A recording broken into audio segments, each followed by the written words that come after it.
I've been tossed overboard. I'll have to bill you extra for my time. Welcome to the show. You look incredible, like a dessert that owns a yacht. That's exactly the vibe I was going for. You know, sweet but slightly out of your tax bracket. Mission accomplished. How does one even shop for a suit with gold on my neck, gold on my hand, purple with the stripes, that's the walk of a man. Sidewalk shining, city lights humming, every step I take, they know a boss is.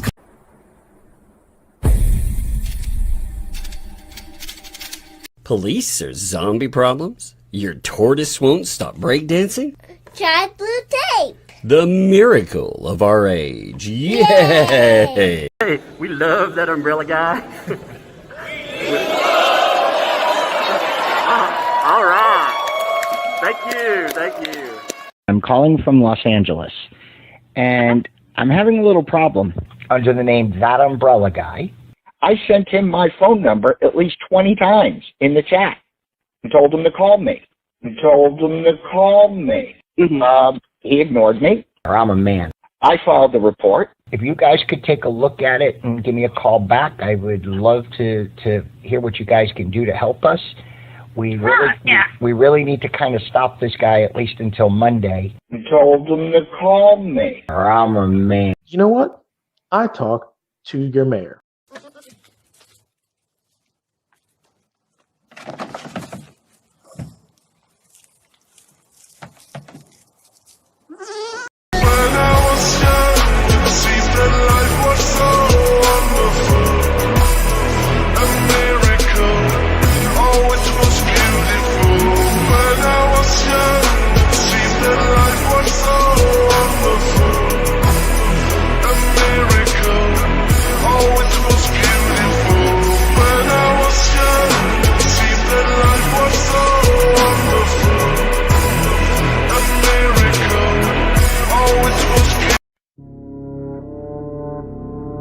Yo,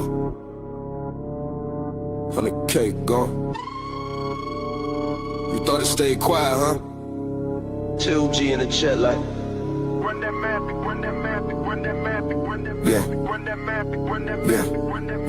You flash fake racks on the timeline. Captain said check it with grind time. 100 bands raised, 100 bands off. You the touch to the halo with a cross. 56K from an angel in the comments. Heart full of faith, you turn to the prophet. Screenshot saved, every promise, every pledge. Bank statement singing while you tweeting off the edge. You ain't built for the smoke, you invited. Try to play God, now the numbers indicted. Seems like razors cut through the myth. Whole squad looking like an organized grift. 56K from a donut thief. 100K gone, a stolen dream. Gotta stay dark, but the neck got teeth. Now you mean, and you clip, now you caught on stream. That umbrella guy call it out on screen. Yeah, we see you, You prayed on the pain, turned trauma to a token. Each side story just a tool you were holding. Help the cause, every line pre-written, but the cause was your closet in the car you sitting in. You love weak links, hunt them in the thread. Baby, I care while you strip their bread. 56K from one, that's a life and ash. Your bar drip, that by time they'll never get back. That means get your face with a clown crown clips on repeat when the lies all fall down. Took a G on the mic, every chart, every slide broke down a breakdown, let the numbers collide. You can't hide from the playback, you can't scrub with the chat track. Every bless you turn backhand, every trust me now backfire. You ain't a boss, you a book, Mars. Held on the page where the fraud start. Whole damn mark in a thread in the chart, history written in the sidebar remarks. 56K from a donut thief. 100K gone, it's a stolen dream. Gotta stay dark, but the neck got teeth. Now you mean, now you clip, now you caught on stream. 56K from a donut thief. 56K from a donut thief. 56K from a donut thief. 56K from a donut thief. On that map, on that map, on that map, on that map, on that map, on that map, on that map, on that map, on that map. What's up, folks? How's it going today? Welcome to every day is crazy. Every single day is crazy. I have to think these people have lost their minds some days. You know, today I found out a few things, Megan. Yeah, what was that? What'd you find out? I found out that you know that stuff you read last night? Uh-huh. Yeah, did you know it was all a lie? That's the spin they're going with? Yeah, they said, you know. Did I fabricate the document? Yeah, they said it was a lie and your coverage was a lie. You know why? Because almost all the charges were dismissed. And I was like, almost all the charges were. Oh, you mean those other things they decided? Yeah, I was like, that's not how that works. Yeah, no, it's not. It's really not. Oh my God. That really made me laugh though when I saw that. I was like, wait, You're talking about the bar issue? You're talking about the finding Yeah, they're that? talking about the fact that the things they could have gone after him for, those 4 or 5 other things, they decided not to. You know, the unprofessional Yeah, conduct, I got that etc. document. I think I'll pull that up. I thought that was really funny though, because But the one that they are going after is the most serious. well, it doesn't really matter. Like, they typically don't find anything. Right. They always throw these things right in the Yeah. trash. I mean, the reason they hit him for what they hit him for with the grievance panel finding of cause was because of unlicensed practice of law. He got caught doing it, So if you don't know what we're talking about right now, by the way, let me pull this up real fast here. It blew my mind, like seeing this. It's like, you have got to be kidding. 2 things really blew my mind today. It was, first of all, this right here, a grievance panel finding of probable cause. We talked about this last night. If you missed it for some reason, you should definitely tune in. It is a stunner. It happened over on Megan Fox's channel. This was some breaking news, and it was amazing. What it essentially tells you, though, is that a grievance panel gets together. They're talking about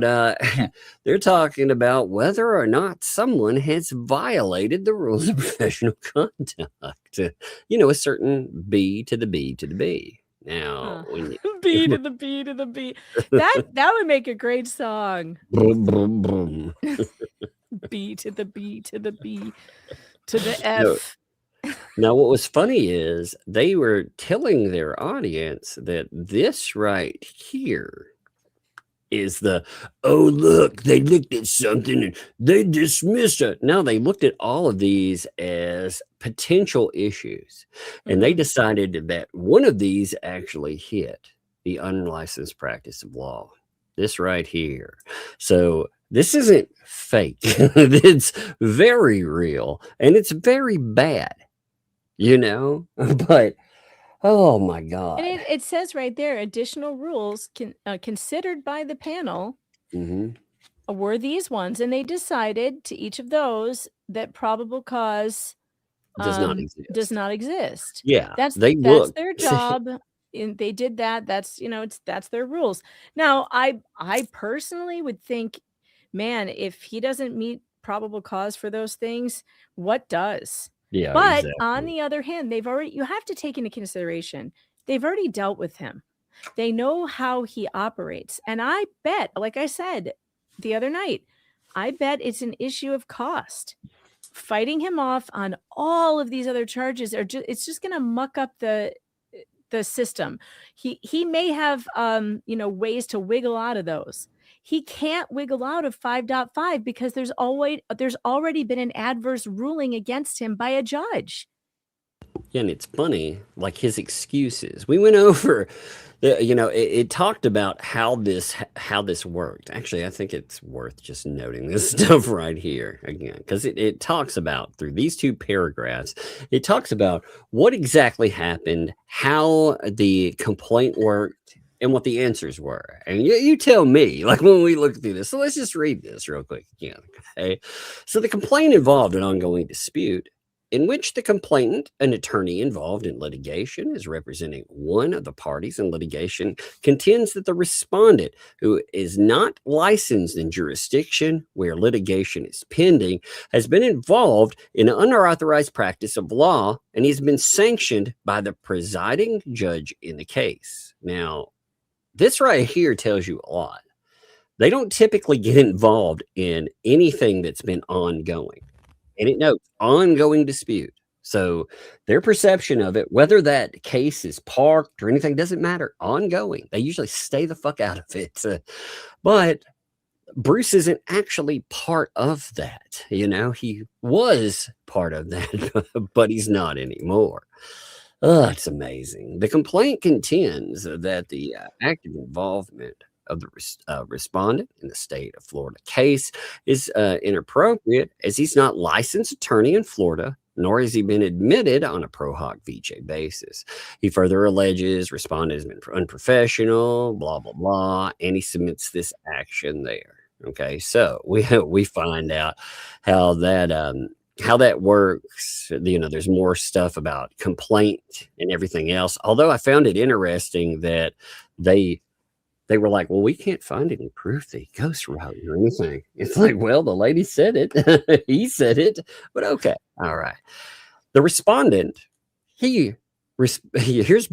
Okay. This is Bruce. He's like, well, he files a response through counsel to the complaint defending the respondent's involvement in the matter and denying that his involvement constitutes the unauthorized practice of law in Florida. Yeah, he's denying the judge's ruling. Yeah, Oh, yeah. okay. It doesn't Like, exist. That's amazing, isn't it, Megan? Yeah, it's not going to work. The judge No. already decided. That's what nails him for it too, because he's like, yeah, judge kind of got you there. Sorry about your luck, That's buddy. what makes this so like easy for them. It's an easy win. So why put in all this other stuff that they have to fight him tooth and nail on because there's no ruling by a judge about it, and then they have to go through an entire trial and hearing and all this stuff and let him put up all these fights and arguments and try to wiggle out on technicalities and drag out the process by doing what he does, not showing up, filing extensions, all of this stuff he does. They don't need to do that. They already have him. Kind of have to be involved in all that mess, I mean, it's typically it's a messy way to go. Anyway, doing any of this can be it can be time consuming. It's very, very messy. But it's bad. We told Bruce it was bad. Like when the hammer started dropping on this, we told him, hey man, this isn't good at all. Like you don't want to be involved in this, but the answer recounts. And so he basically tries to say, oh man, there's this extensive history. This is raging through YouTube, aka this is being brought because somebody, they want YouTube clicks. The whole stupid thing that he has said the whole time. It's the same argument we've heard ad nauseum. Tired argument. Yeah. Only the grievance counsel is like, yeah, there's this little problem though. The little problem is You were judge. sitting on YouTube for hours and hours. Yeah, I mean, he got caught. I mean, that's when you're doing this stuff, don't be so flagrant about it. I mean, he was flagrant. How could they not look at what was being stated and say that's not unauthorized practice of law? I mean, he's not writing in like some of these idiots were doing. He was playing lawyer behind the scenes, Now, I do wonder sometimes if it would have been other people, let's just say other magistrates, if they would have ever said a word. I do wonder that. But this actually happened with somebody that wasn't willing to ignore everything that he's doing. So, I mean, what a screw up. So the counsel for the respondent contends that this grievance panel does not have jurisdiction over the complaint and notes that the respondent, although licensed in the state of Connecticut, resides in Massachusetts, where he is also licensed. So he's like, you don't have any control over it, even though you're licensed there. His argument is it's YouTube clicks and I'm not there. The second one, jurisdictional arguments are one of the most basic arguments that you're going to run across. I'm not surprised by it, but I'm also not surprised it didn't work. Yeah. I mean, that you could telegraph that coming from like 100 miles away. And I was like, okay. So the answer contends that there is no meaningful involvement of Connecticut in the matter. As for the emails and other information sent, documents, free speech, maybe AI, again, I cannot believe that Bruce won't take credit though. I mean, this is so funny because we know Bruce is writing shit. You know, Bruce, you won't take credit for the stuff that you've done. What happened to that smarmy asshole? Yeah, that was so proud of everything he was doing. Yeah, he really crawled under a rock, didn't he? Yeah, I mean, maybe the same rock he crawled out from under. I don't know. Maybe he hibernates under there for a while and then he comes out every once in a while, causes chaos and destruction in somebody else's life, and then disappears back under there. Oh my like God, I know what he does, actually. Slime he is. Fattens somebody up on chicken skins, and then he sucks off their fat in the winter. Ah, gross. I'm gonna be sick. Oh my God, that's the horror movie I do not ever want to see. Oh, I just got this awful mental picture of this like deformed, creepy, huge blob creature wearing, my God, it's the BBB. Wearing a top hat. No, he's kind of like some kind of hybrid between a monster and an elephant. You know, the giant nose is actually, it's a proboscis, you know, like a like elephant like hand. a mosquito. He sticks it out. Mm-hmm. Yep. Or one of those proboscis monkeys. Isn't that what they're called, with the giant hanging nose? I was imagining it like a blood-sucking mosquito, but now he's he's gonna hang off a tree with it. Uh-huh. Oh God, Lord! It's just funny because again, you know, when they go through, they talk about all of this. They, you know, again, it's an argument that goes back and forth. Now, typically, they would do nothing with this. In fact, we have seen this go through. We've seen Bruce pull this before too. You know, when they want to claim that something's out of bounds or whatever. Well, Bruce tried this. He absolutely tried this, and it didn't work for him. I remember them going on, you know, and reading and talking about this is going to put him in jail. By the way, I was going through a few of the times that we were all going to be in jail. You know. And, how many do we have a jail counter going? We should make a banner. But we should have. They're going to jail counter. We should have. We should have kept up with all the times we were going to jail, you know. I'm actually kind of sad we didn't now. Yeah. But it's funny, they told their entire audience that all of this, it's just fake, to ignore it all because, well, everything almost was dismissed. And it's like, it wasn't dismissed, first of all. They looked into it. Like there's a big difference, you know. Dismissed implies that they were bringing it forward. It was like a trial or something, you know. And that's not what this was at all. You know, it just shows these people have no idea what they're talking about. But it amazed me when I looked through that. I was like, you have got to be kidding me. They are trying to tell people that this. I mean, I'm not surprised, but God, man, like how dumb do you have to be if you believe that? You know? Oh my Lord. Yeah. I do go back and look at all of those emails. Where did they say this came from? If it's fake, and are they saying they're saying it's not true? They're saying your reading is fake, you know. Well, did they read it? Oh, fuck no. Did they? So they didn't read the document. No, it's not. They're not saying the document is fake. Yeah. It's just everything almost our is reading dismissed. of it is wrong. Yeah, they're trying to tell these people that again, it's like all of this again is some kind of a lawsuit or something, you know, and all this has already been dismissed. So, and it's like, no, that's not how it works. Grievance panels, they rarely, you know, you see how terrible lawyers get to act. I mean, it's pretty awful most of the time, and they operate almost with impunity. Now, though, once Bruce got in trouble, when he had this problem in Florida, and again, this is a big issue. Now, what'll happen? Don't know, you know, not sure yet, but it is an issue that a judge has already stated that, you know, this is a big no. No, you can't do that.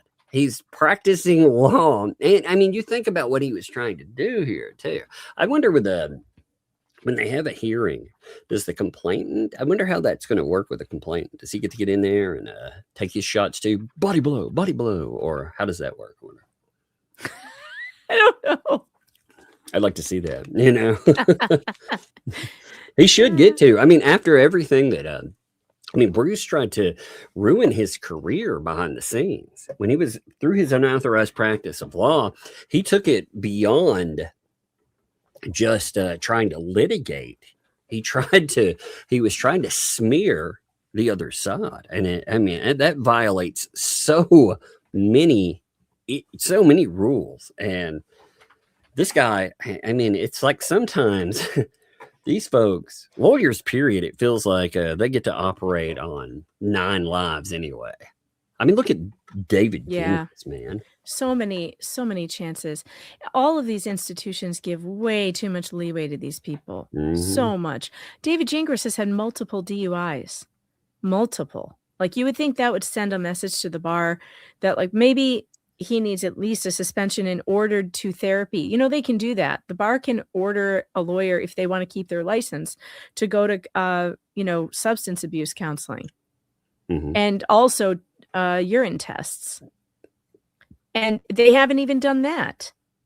But, it took a judge referring him to the bar and a criminal case coming out of what he was doing for them to do something and actually find probable cause, which, it was too much. He'd been doing it for too long. They finally, but it's amazing how long these people, even then, look what it took to cross the line. I guess that's what I'm going with. Look how far. It's a lot. And it's same in federal court. Look how far they get to go before a judge says stop. And even so, still doesn't sanction.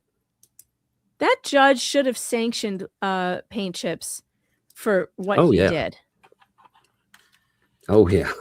They just don't I would have sanctioned him from alligator fucker. Okay? Yeah. That would have been the moment.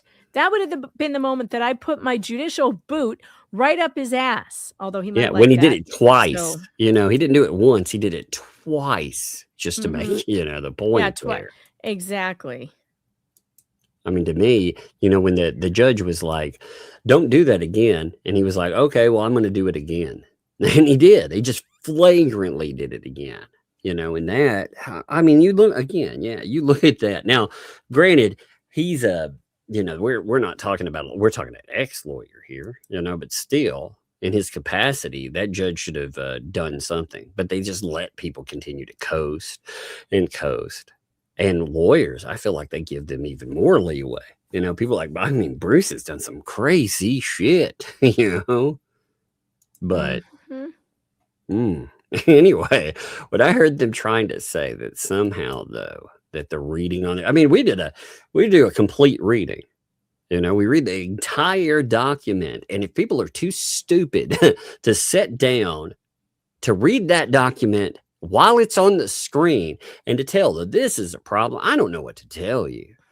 If you have all the tools out there at your disposal to see what a grievance counsel is, how bar complaints they work for, how they're supposed to work versus how they really work. Again, how they're supposed to work. Well, you do bad things, you're supposed to get in trouble. Reality is most bad things you don't get in trouble for.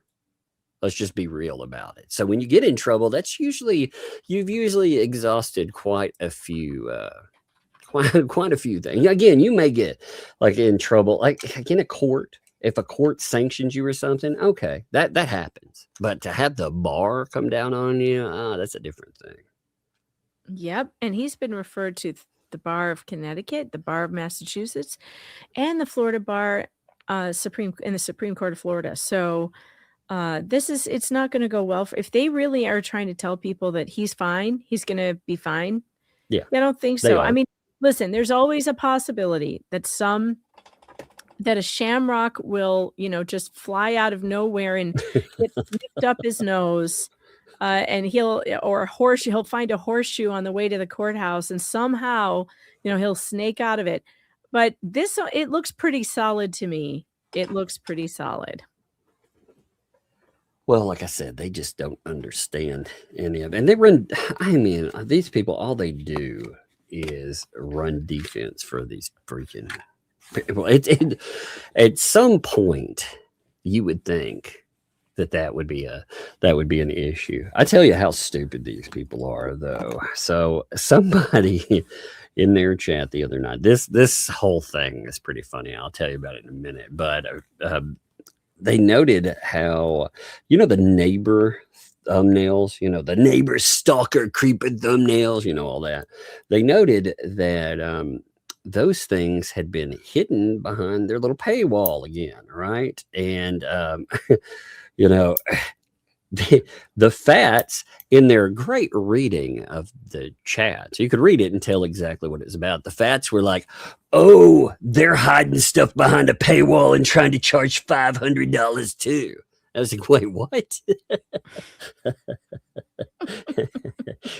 So somebody was like, "Hey, they pointed out that you're hiding these things behind this paywall, where you charge $500." And the Fats were like, "Oh my God, they're trying to do what we do." I was like, "Wait, what? What?" Wait a minute. First of all, what is she even talking about? Who? Us? Yeah. We don't have the misreading tier of memberships. Yeah, the misreading of that was so bad Oh that my it went God. from us, from that to somehow, I was just like, "Are you kidding me? These people."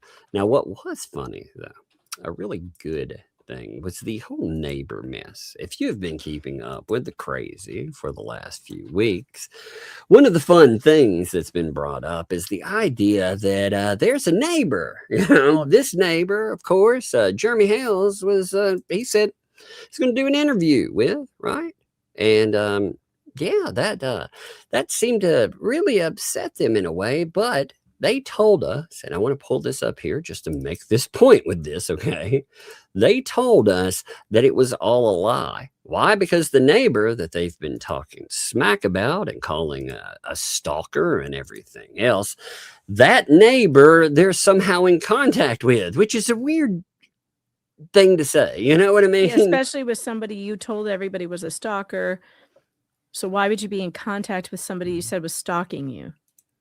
Yeah, they made a big deal out of trying to say there's nothing here. It's no big deal, right? Oh, look away, because lies. Well, last night when they were talking about all of this, they decided to do a little bit of about face on it.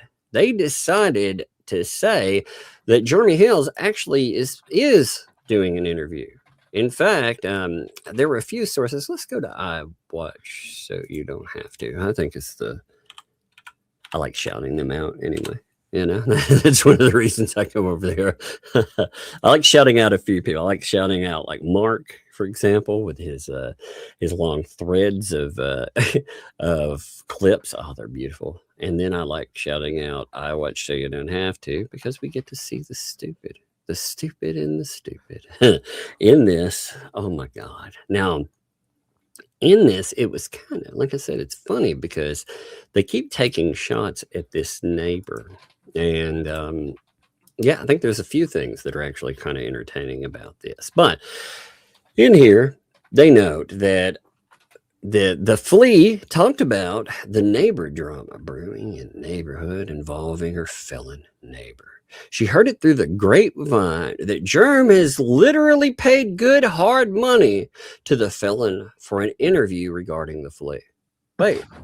What? But I thought they weren't. But I thought they weren't doing an interview and she talked to him. Yeah, I thought they Does were. she know she puts these things in writing?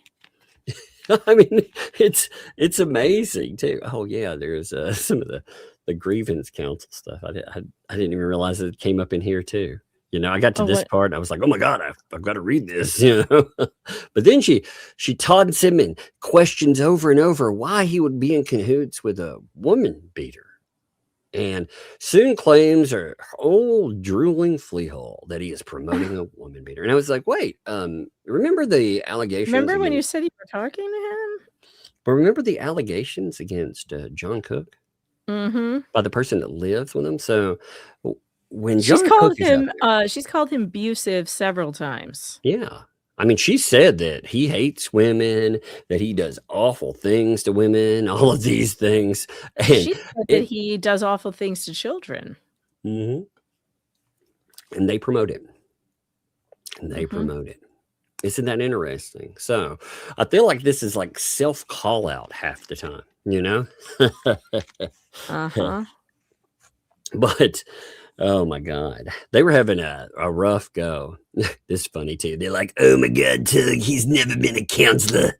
He was a janitor or something.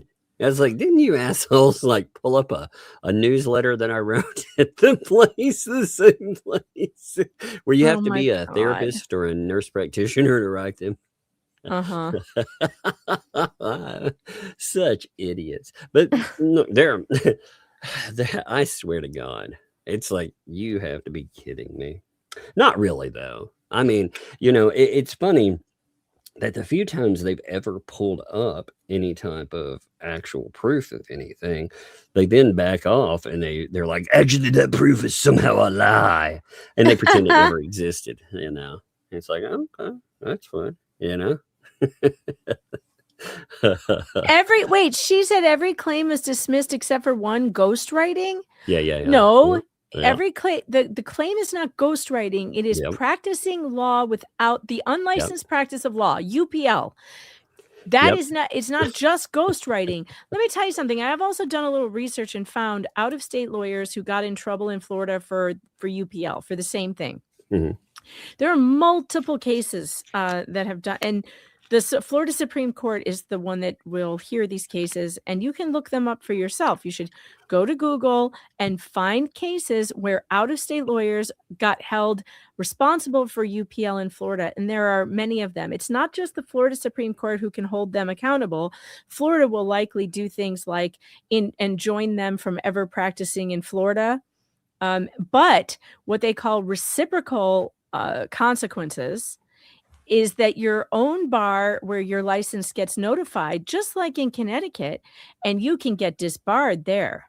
You can lose your license. And that's exactly what's going on with him. He got referred for reciprocal sanctions to the bars where he is licensed. And there's all kinds of them, you guys. I've got tons.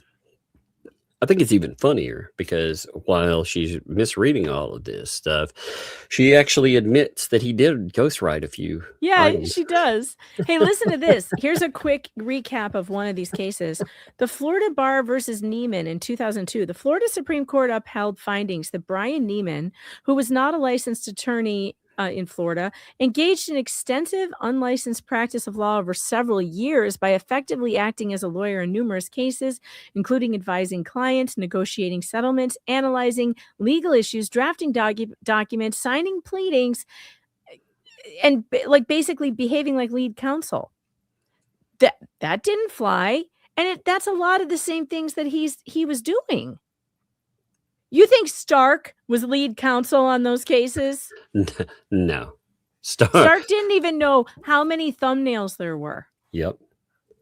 I mean, Stark was in a bad way as far as that's concerned. When we went through, when he talked about that case, you notice he couldn't talk about that case. that was probably one of the biggest kickers to telling who put this together and really who dropped the ball too. If we're being honest, it wasn't just that. I think that after bringing that, I think they were terrified that Scott Stark was going to be the one leading an examination of Lynette Preston. Could you imagine Lynette Preston on the stand and she's going to be asked wide open questions, and Scott Stark, the guy who doesn't know what the fuck's going on at all, he would have been the guy standing between asking, anything you wanted. I think that would have been just, it would have been funny. It would have been really funny, actually. Mm-hmm. I was really hoping that would happen because I thought it would be very entertaining.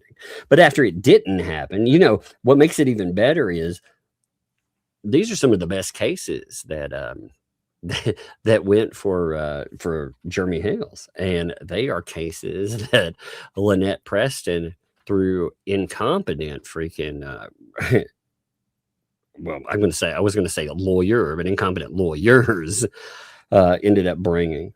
And it was like they didn't even understand the rules. Like it's like they didn't even understand the safe harbor period.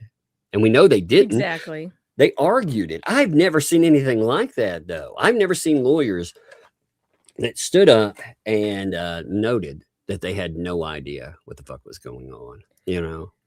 I mean, they were, and and they pretended like it wasn't a thing. That's what was even weirder is that Bruce said that this safe harbor thing wasn't real.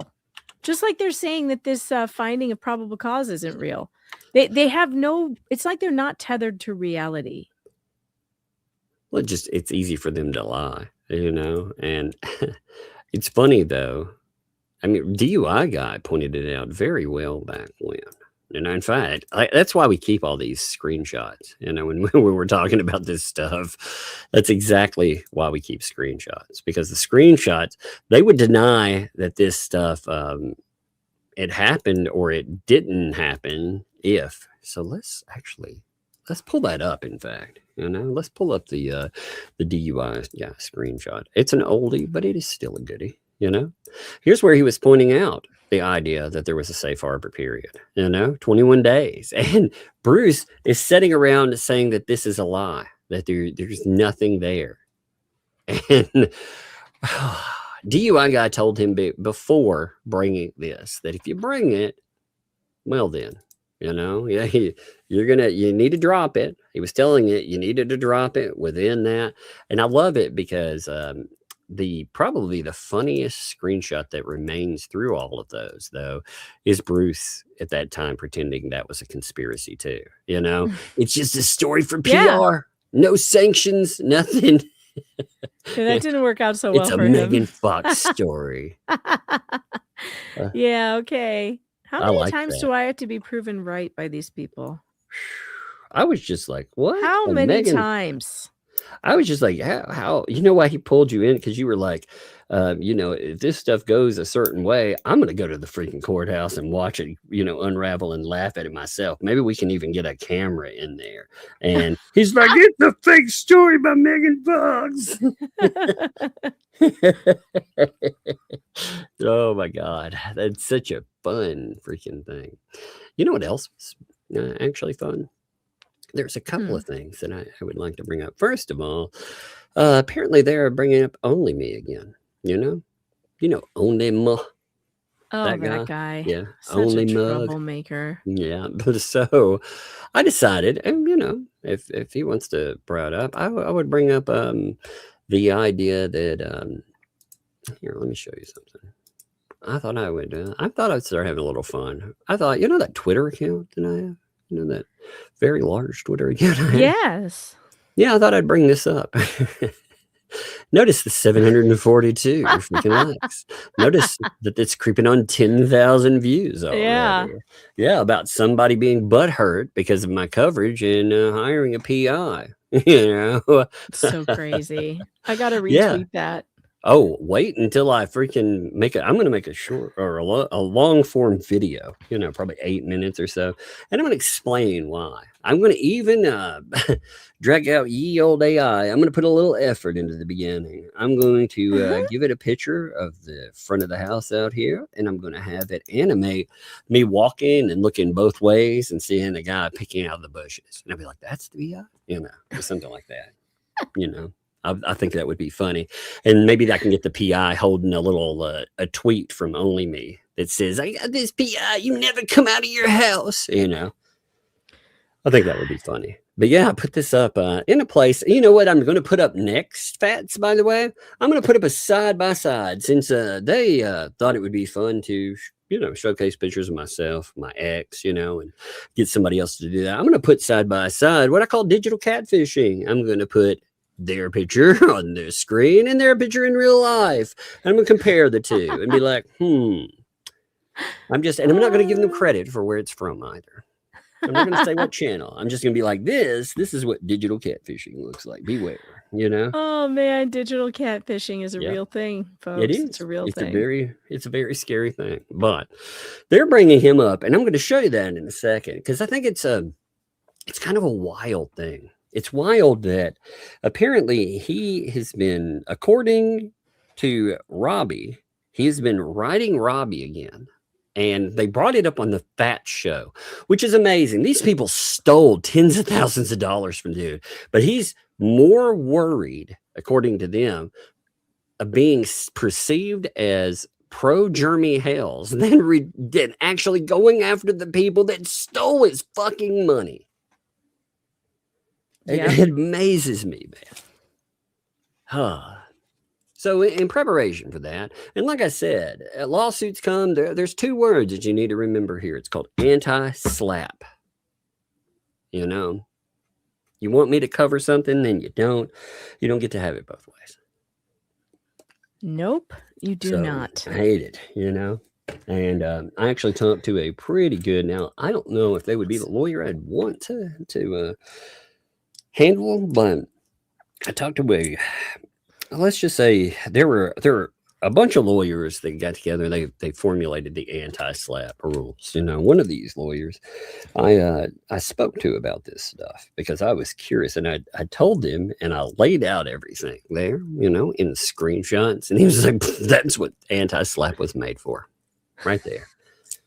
Rich dude, butthurt. Yeah. So I thought for 30 grand. Speaking of these UK people, these, English people, and no shade to any of our UK listeners, because you're all way smarter than this. Mm-hmm. There are some, especially in corporations and in government in the UK, who think that they can push Americans around. You should show them the 4chan letter. Oh my God, that was funny. They don't really understand. They don't really understand our laws here. They don't really understand them. They think they do, but they don't. They think that we have to bow down to their censorship nonsense, and we don't. I was so amused by this when it came up today. So yeah, speaking of like UK and the stupid that comes up, just to give you an idea of how this stuff works, right?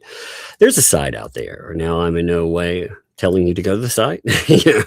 I'm actually going to tell you don't go there. Yeah, they will probably very well offend you. It will super offend you. And also, there's some scary shit there. Yeah, but they're free speech. You know what? Like, whether I like, there are sites out there that I don't like, but they have the right to be there under our law. Right, and because I don't like them, I don't go there. Yeah, it's that easy. I never have to see or be offended by anything on them. But the UK's censorship agency, the protection agency out there, the one that likes to hand down mighty, mighty big fines and put people in jail for memes. Yeah. They decided that they were going to hit 4chan which is, again, a website out there. And again, just to note how, people it seems like agencies in the UK or people in the UK, they don't understand how this works. So they sent a giant fine. And when we're talking giant fine, we're talking, what was it? 530,000 over $500,000. No, it was over 500,000 pounds or something. 530, I think it was 530,000. But they wrote, okay, let's see. Give me 1 second. This is so funny. Yeah, I love the response. Imagine trying to censor 4chan. What a nightmare. Well, okay, just to throw this in there too, just to as a spoiler, 4chan is not located in the UK. It is located in the US. So right. To try to go in and if the UK doesn't want their people to see it, they can block it. Yeah, they have the ability to do anything but finding a website that is based in the US, you can't do that. It doesn't work that way. They have no connection to the UK, and they've tried this before actually, and they've been told the same thing. Basically hit the bricks. So check this out. Here is the letter that they sent. I was taking off all the numbers and stuff there, but they sent a dear sir, madam. On February the 12th, 2026, we issued 4chan, we'll just call it 4chan, with a provisional decision in relations to, they go through the different sections of the Online Safety Act of 2023. We gave 4chan the opportunity to make representations about the matter set out in the provisional decision. Man, they should have actually turned up. That would have been really funny.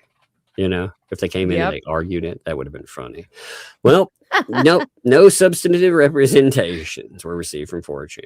Now, attached to this letter, you'll find confirmation decision about those saying that it's duty to conduct a suitable and sufficient illegal content risk assessment in respect to blah, blah, blah, and they go through all these again. They send them this letter. Now, the response is beautiful to this. So I'm going to pull up what was funny is I saw the articles coming in, but I actually saw the letter come up first. And I'm glad I did. Because God, this just takes the prize, and it shows you the mentality. If David the donor needs to understand, look, this is the UK government trying to come down on some US citizens. US citizens are like, fuck you, you're not going to mess with us. It's the same mentality that I have toward it. I'm not going to deal with I don't care how rich this UK citizen is. He is not going to he's not going to impede on any of my freedoms. So here's the letter back to Ofcom. They were like, well, this is again a lawyer writing it. I thought this was funny. So thanks. As has been explained to your agency ad nauseum, the UK lost the American Revolutionary War.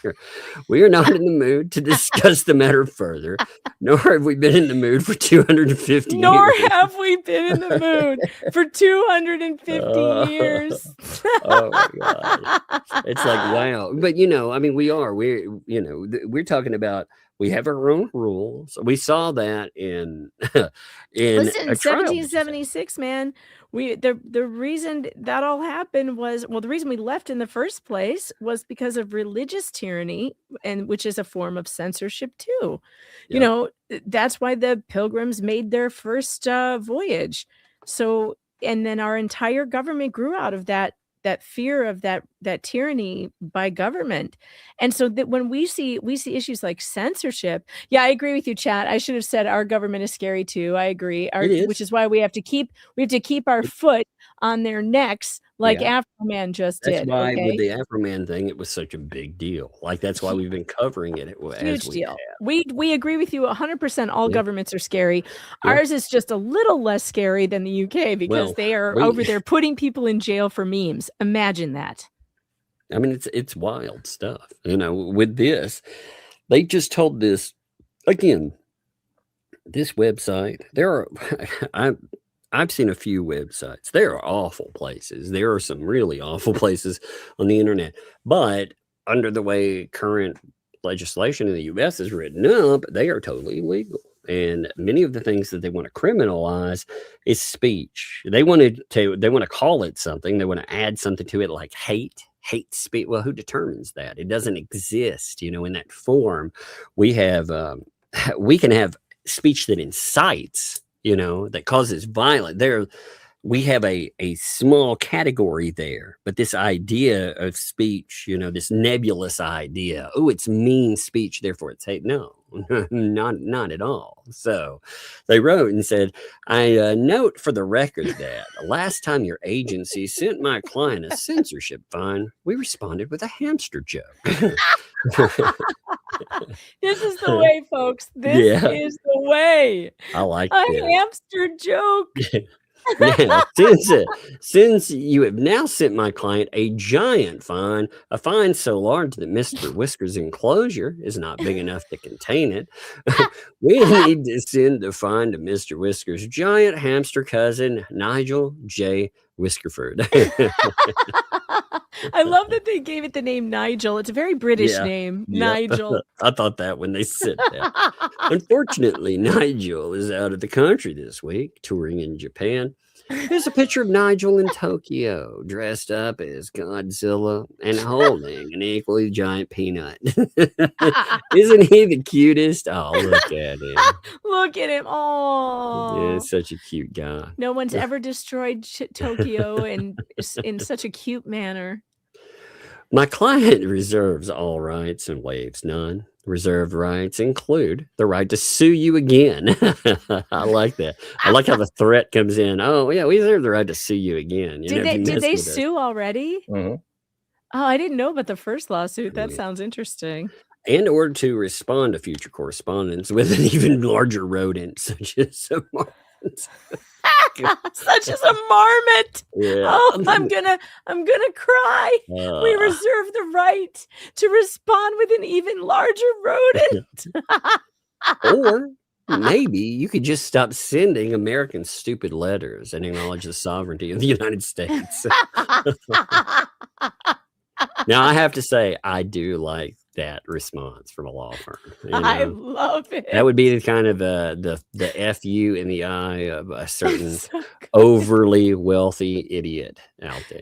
Now, and I think that oh wait, no, that's a different story. I'm getting my train tracks crossed. I have another story that I'm working on. Anyway, never mind. Well, here's the fines, by the way. So they were saying a single penalty of £50,000 in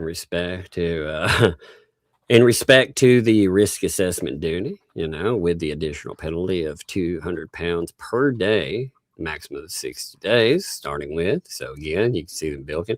How much per day? Oh, look, 50,000 here plus £200 per day. Okay. Oh my God! And we want unicorns and rainbows every day too, but that's just something we're not going to get. $50,000 a day. Yeah. And then on top of it, for the illegal content safety duty breach, which they go through, that is a single penalty of $20,000. A duty breach. That sounds like something that happens on Turtle Purgatory. It sounds like what happens when the blue bucket breaks. Yeah. You're like, duty breach. Someone has dropped the bucket again. There's been a duty breach. Watch out, Sparrow, man. The duty is breached. Oh, yuck. But it's £20,000 on top of an additional daily penalty of £100 per day for a maximum of 60 days. And then on top of that, you have a single penalty for the child safety duty breach. Essentially, here it's saying a child could go on that website, which, again, that website, no. It's hard for me to get. I realized that there's an argument to be made. I was actually talking to my husband about it today, about how there's rules in England about how to keep minors from accessing adult sites, and they've cracked down, and they're trying something. And I do understand why, because there were some really scary studies done about minors engaging in ARP behavior. Yeah. Which is very scary to me, and I don't like it at all. I'm not saying that I think it's a good thing for kids to be, watching that stuff. It's not. But the way we see it here, the way the government sees it there is that it's a government problem they need to solve. Mm-hmm. And the way we see it here is that it's a private company and parent problem to solve. So we use parent controls, supervision. We try to make good choices for our kids and talk to our kids real seriously about what they find online, and try and keep those things out of our house with filters, etc. And so, in my experience, and I've raised 3 children, almost all of them are either late teens and, or teens, getting to be a teen. We've done a good job. I haven't had a problem with it. We believe more in personal responsibility instead of government responsibility. For me, I don't want a nanny. I'm mom. I'll take care of it. There's a big problem too with the way that it's being handled. It's being handled through identification. You're supposed to give these sites online information that you would never volunteer. Like, here's a random site. As far as I know, they came up with a way that doesn't happen. So, and it's kind of an ingenious idea. You go to like a drugstore or a newspaper stand, and you hand them your ID, and how's it securing? Is it securing under the government? The places it's not who have recorded, as far as I know. They just give you a number. It's like access code, and that's the over 21 or whatever the age is, 18 access code that you can use to access beyond the filter or whatever. They would have to log it somewhere, because what keeps someone else from using your ID number? Well, nothing does. And maybe my UK friends can tell me if I'm wrong. I'm pretty sure that nothing keeps that from happening, but it does limit the number of kids they cannot access it now without one of those numbers. So it became infinitely harder. It's kind of the equivalent of a digital brown paper bag behind a counter at a liquor store or whatever. You know, when we were kids, you couldn't buy a magazine like that if you were underage. You had to go to a liquor store or wherever, drugstore, and hand them a driver's license, and then they give you the brown paper bag with the adult material. So I do understand. There's definitely an argument to be made there, but we just don't. We don't tend to side with government being the solution. We like our illusion that the government is not as big and scary as it is, at least. And I don't like anything that gives away my parental authority and gives it to the government. I don't like it. I don't need a nanny. I don't need a babysitter. I am my parents' mom, and I can take care of my parents. I am my kid's mom, and I can take care of it. I'm going to be my parents' mom. I'm going to be my parents' mom at some point. Yeah. You know, I meant my kid's mom. And you know, I feel like I can take care of that. It was funny. I am my parents' mom. They would laugh at that. I'm a parents' mom. Jeez, don't you know anything, people? Well, I'm everybody's mom, right? I'm the internet mom, so it works. I thought that was really funny. Between that, I've been entertained by this, and I've been entertained by how many people you've upset with your one post on oh yeah, it's really awesome, you guys. I changed my Twitter bio, by the way. I included, it used to say award-winning medium smart journalist. It now says award-winning medium smart woke journalist, because I am woke. I am woke. I've made it. Oh my God. I've made it to the woke side. Dave Neal is going to be so proud of me. I was so excited about it. I texted him and I was like, Dave, I'm on your side now. MAGA hates me. I'm woke. It was so strange, though. You know, we were talking about the, you know, what's funny is I said exactly about the same thing, and I haven't been accused of that yet that I've noticed, which is funny. Well, I do take some responsibility because I didn't express myself very thoroughly on X. You know, you don't. And maybe people could take it as I'm saying an all-white jury can't be fair. And that's not what I was saying. I was saying I'd be concerned if I were his legal team, that the cultural difference and the age difference and the religion difference would be a big hurdle. Yeah. Well, I mean, I thought it was, and I think that's reasonable. Yeah. No, it turns out it wasn't. Great. No, that makes me so happy. It's a fair risk assessment, I think, is what, you know, in that, because you do have to worry about that. You know, you've got to be honest about trials. When you look at them too, people like to think that, you know, the best legal argument, it's going to win, but that is not always the case. There are always there's all these things that get in the way. You know, it's a show for the jury. You know, the jury. I mean, I know some of the people. So, I was telling the other day, my mom has been on this jury freaking trial for, I think they do it for 6 months. So for 6 months, you know, she's been about, I can't even remember how many freaking trials now. She was telling me, and I'd forgotten a couple. So it was higher than I thought. But when she goes in, you know, she knows some police, you know, she's related to a couple of police, you know. So on one side, this is bias. On the other side, she's had bad interactions with some police, and she's very vocal about it. So she's like, anybody that gets tried by the police, I would probably say that they're innocent unless it's really horrible, you know. Any drug crimes or anything, you're innocent. Who cares? You know, so they wouldn't pick her for anything. But some of the jurors, you know, I found out like a bunch of the people that are on there, and gosh, some of these people, they aren't very smart people. They are, you know, I'm trying to be as nice as I can when saying this. These people, I wouldn't trust them to change a light bulb in my house, you know, because they would probably burn my house down somehow with it. So I definitely wouldn't put my life in their hands, you know. Right. And I mean, this is funny. We got 2 comments back to back that sum up the entire argument. Johnny says, Megan Fox, if you're woke, I'm going to rage quit. Just saying. Then next came in Megan Fox. Now that you're woke, I love you. I knew you'd come around. That's hilarious. That just sums it all up perfectly. That's how it goes. And that's exactly how the arguments usually go. But you know, I brought all of this up to bring up the fact. Let me pull this up here. Like we had again, our boy.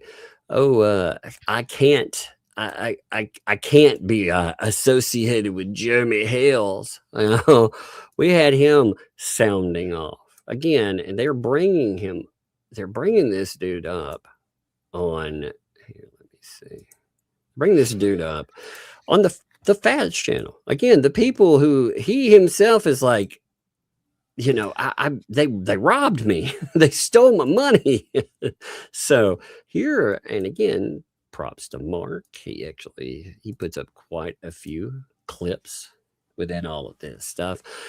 But he put this clip up, you know, this transcript piece up, and it talks about, you know, David. And David is essentially, you have again Gator Boy coming on there, and he's saying, oh, that's not only me that's been giving money. You know, he's saying, well, that's from David Rickards, you know.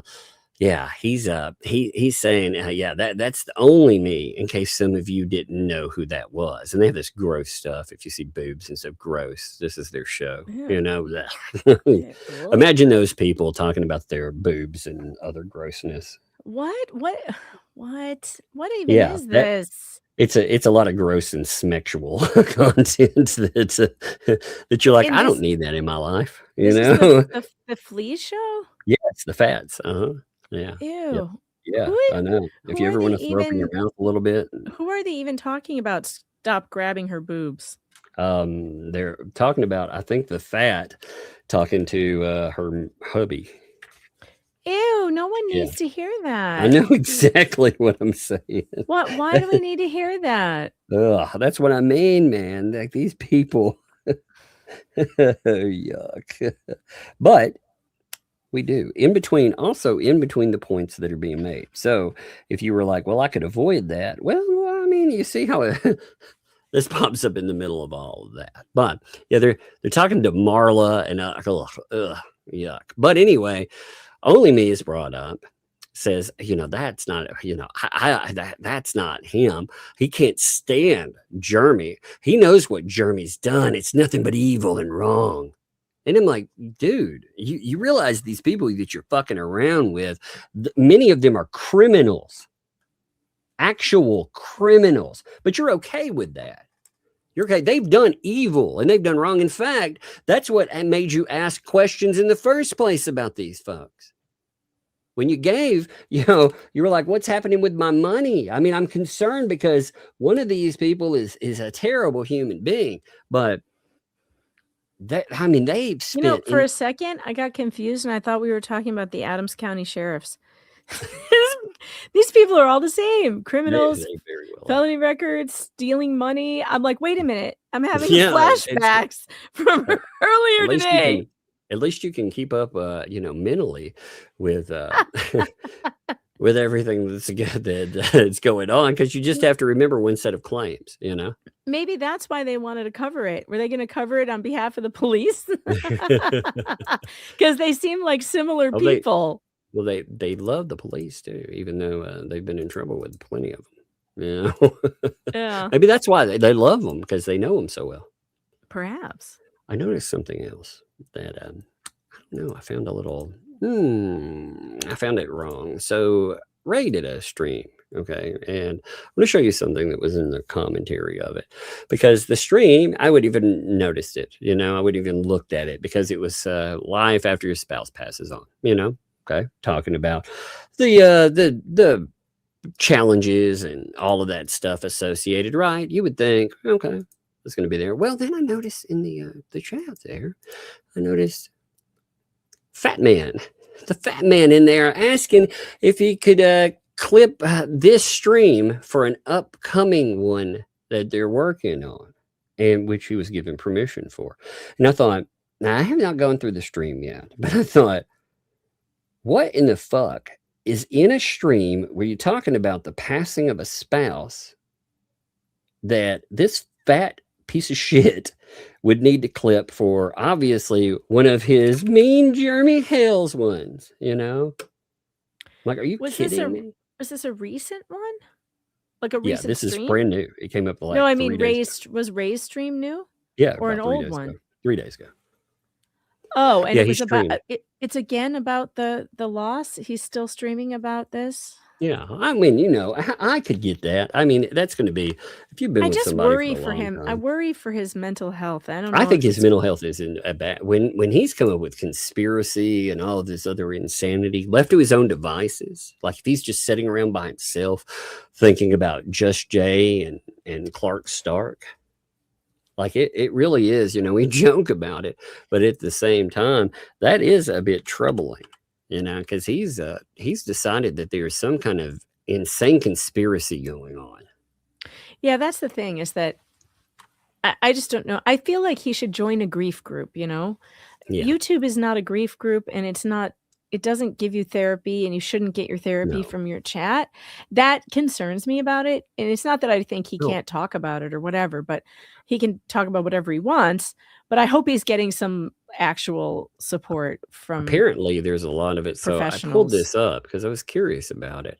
And yeah, even in the beginning, I would have thought, you know, what this is going to be about, right? But no, it starts out about federal judges and Mr. Rocket Pocket Rocket. What? I mean, it's weird though. Look at this. This is so bizarre. Okay. Like I feel like some days he's having a breakdown online or some shit, you know, because just the way, like, let me pull this up. I don't know whether I laugh at it some days or I'm like, dude, you know, go get some fucking help, man. Because yeah, you can see they're talking. Marla, everybody knows went real, you know, the judge. Okay, here's a memo from Mr. Pocket Rocket, you know, his client Jeremy. We'll see how that goes, you know. And then I'm still, obviously, I miss my wife.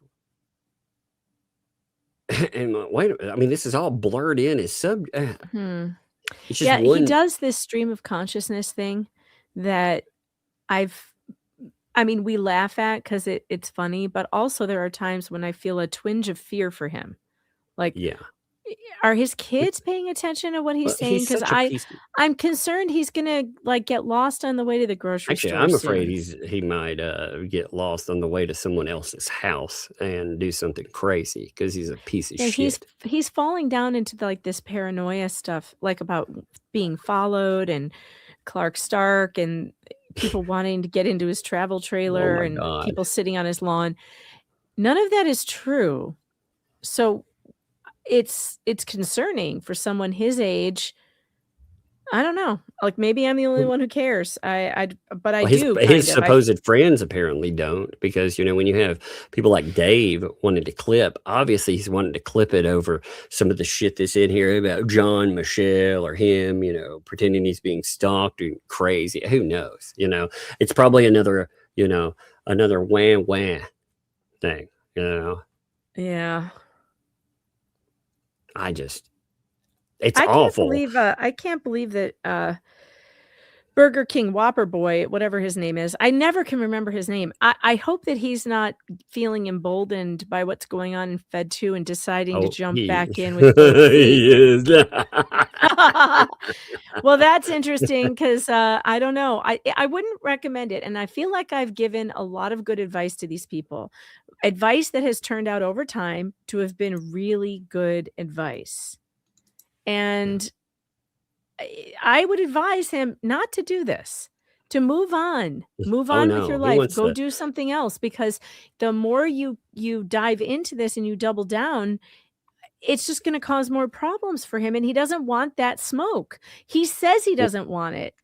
Yeah, but at the same time, he can't get any hits off anything else. He tried to cover, which is just funny. He did that FOIA misuse thing, about mean old Megan and FOIA, which we were laughing about because he chose to skip a couple of the things that it said in there.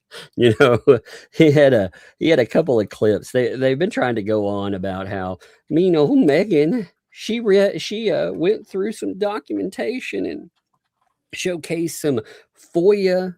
They want to call it dash cam video, which again, it's a body cam police video.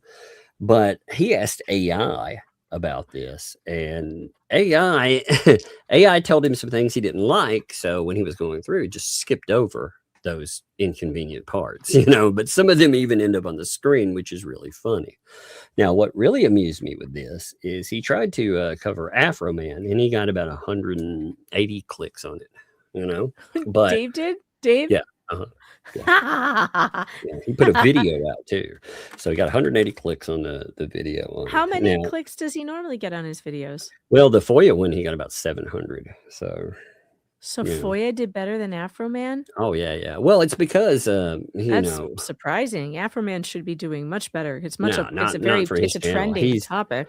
He talks about channels and dead channel and all this stuff about other people, but honestly, he's murdered his channel the way he's going into. That's probably why he wants to get back into this. But the thing is, the only thing that these people do anymore, they're at a point where there's some really strong cases that are standing.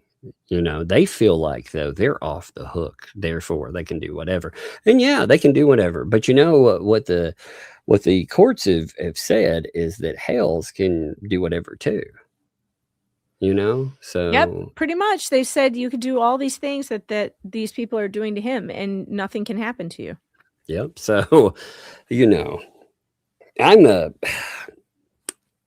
I'm petty enough to, again, I'm not saying Jeremy Hales is petty as I am, but I'm a petty motherfucker, and I definitely would. I would ruin a person for messing with me. I would. If a judge is like, everything goes, I'd be like, okay, everything goes. So, instead of taking all that money and parking it into litigation, I'd park it across the street from them. Since they like PIs and they think that's fun too, then we'd park a real one over there, and we'd have fun. We'd have a lot of fun. But we would just play fun. Actually, I don't want to ruin the game. I thought of a really fun game. No, wait, Tug. The chat, Dragon's Gravy says that Ray stream, he called all the pro Hales dirty, unwashed people with bad hygiene. What? Dirty? Have you seen? Is that in the transcript? Is that the? I don't know. Is that in the transcript? I haven't read the whole thing. I just looked for unwashed. I'll check it though. I'll check it. I'm dying to know if he actually said that, because considering the company he's hanging out with, that is really funny. I didn't hit on dirty. But yeah, chat. No, by the way, chat, to all of you talking about losing a spouse and how hard it is. Yeah, that's rough. I'm so sorry for your loss. I really look, losing people you care about. I mean, that's the thing. You got to understand one thing. You can have friends online, but I feel like these people manipulate this old man. They are. They manipulate him, and he does not seem well. Dragon's Gravy used the word hygiene. He's sure that he used the word hygiene. Hygiene is hard to spell. Yeah, their hygiene is poor. There it is. I see it. Oh my god. Oh yeah, that one. Give me a second. I'll grab it. I'm seeing how far I want to go. Grab. It's such a weird thing. So let's see. Here we go. Check this out. Give me a second. For those of you in the chat asking, Mr. Fox is doing really well. He's home from surgery. He's resting on the couch. He's got everything he needs. He says the pain meds are wearing off, but he's only at about a 6 pain, so he's good. And he's already walking on it, so he's doing well. That's good to know. That's actually really good to know. He they recover, quickly like that, and dealing with it. That's better than I thought it would be. So that's amazing. Good job. Well, it wasn't the bad surgery. The ACL one was the really bad one. Even with that, it can be, the pain just sticks on you and stuff. With him saying that, but him being able to move and stuff, that's great. Yeah. So I'm very happy about that. He seems to have come out of the anesthesia well too, and he sometimes has a hard time waking up. But he did well today. He didn't have any problems. So that made me happy, because he does have some heart stuff that I don't like. Oh, he's bringing up his daughter and the threat thing again, the quote unquote threat. See, this is the kind of thing, like he tells himself these lies and then he starts to believe them and then he gets paranoid about it. I just wish I wish his daughter was babysitting him, because I feel like he's going to do something nuts. Yep. He is. Like you said, he's either going to get, I mean, he doesn't seem healthy mentally. And I don't know how bad that healthy or unhealthy mentally is. I don't know if it's, forgetful and, like you said, drive to the, store and get lost. I just feel like the grief has made him worse, because like he's been less comprehensible since. And it's sad. And I just hope that I feel like these people take advantage of him and get him hyped up and angry about this stuff going on that's not even real. Stuff he thinks is going on about him. One of the things that chat does a lot is tell Ray, or they tell Felisa, all these things that the other side is saying about them. 90% of it is not true. Not true. It's the wildest so they get him thing. all riled up. They get him all riled up and upset. And it's like, what? Don't do that to an 80-year-old man. Why are you doing that? I wonder if anybody's ever told them that we sent our condolences when he lost his wife. I still send my condolences. I'm sorry that she's gone. I know I can see that he's really sad. But I hope he's getting help, like real help, not on the internet, like group therapy, grief group, something, therapist. He needs to talk to somebody, because he's starting to get paranoid. Yeah. Well, and beyond that, I think too. I think he's getting to the point where it's not safe for him. But at the same time, I wonder if it's either that or if it's he's a manipulative piece of shit too. So I don't know which, but he does sound very unhealthy mentally, no matter what. I feel bad for anybody though that's gone through these situations. Of course. I look at the situation itself. I don't look at the person, because I don't like this person, but I don't wish loss on people. Unlike these people, they wish loss on us. They wish loss. They wish all kinds of horrible shit. But this, Gigi, this is what I'm saying. She says, I was very vulnerable for a few years after I lost my husband, and there were a select few who took advantage of that. It happens, and that's sad to know, by the way. I'm sorry you went through that. And that's how it seems to me. Like, it seems there are people who are encouraging him to do things that are unhealthy for him in this situation. Well, there are things that it's gross. I mean, you've got people around that are just not this man's friends. That's the reality of it. They are definitely not this man's friends. And he thinks they are. He thinks because, here's the problem with it online anyway. When you meet a person, like the first time I meet Jay, for example, let's just throw that in there. The things that we do and we talk about, we sit down, we have, heart to heart, or like with Rosalind, I've known Rosalind online for a little bit, but, as far as streaming goes, when you have a Q&A and you start talking about all kinds of stuff, you wouldn't talk about that shit in real life.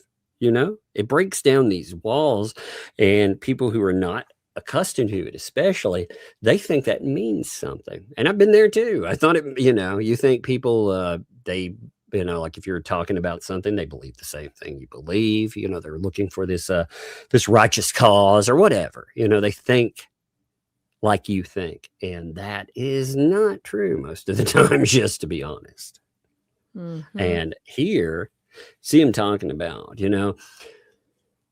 what I'm trying to justify is the fact that they'd been talking about my daughter. I mean, he's been gone for 3 months, by the way. I was looking. It's been like 3 months, I believe. Let me make sure that number is correct. But it's been a while, Yeah. No, 3 weeks. My bad. I said 3 months. 3 weeks, though. It's a long time. He's been gone for quite some time. And he comes back, and it's just the same dumb shit again.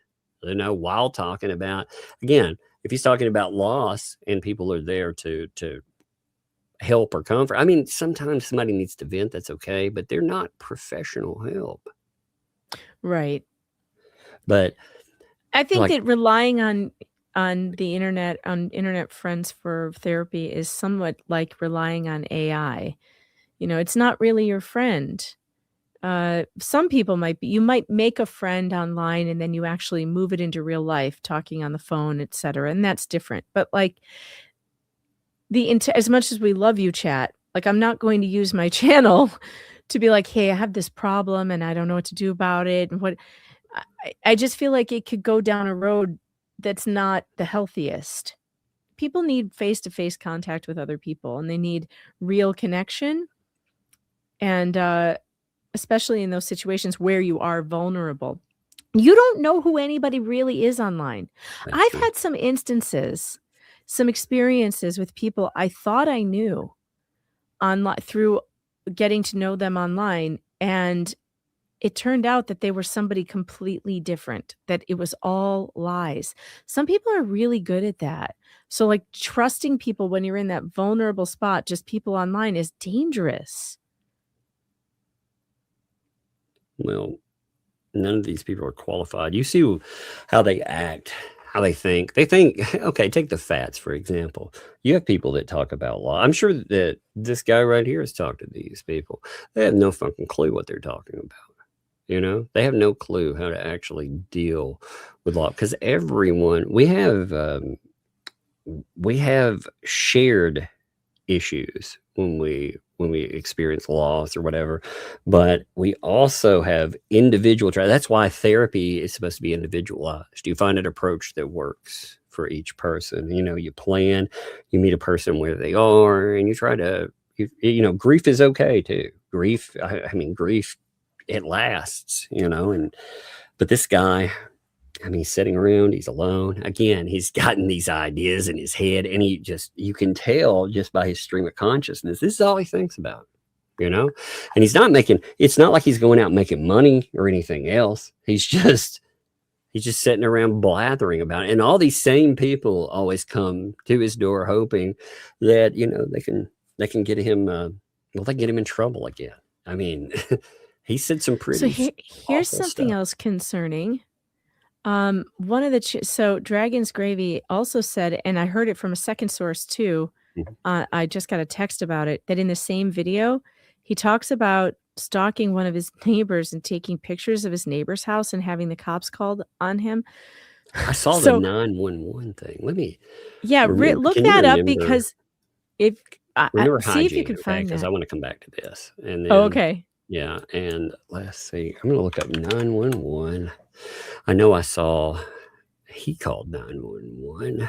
That's because this thing with him, I think it has to do with him believing that he's being stalked, and so it's driven him down this road to start following a neighbor or something, or like tracking a neighbor, which is odd. See, that's the kind of thing I was worried about, like that the paranoia would cause him to do something unwise. Here's something about, you know, my neighbor told me, you know, taking pictures and shit. Here's something else.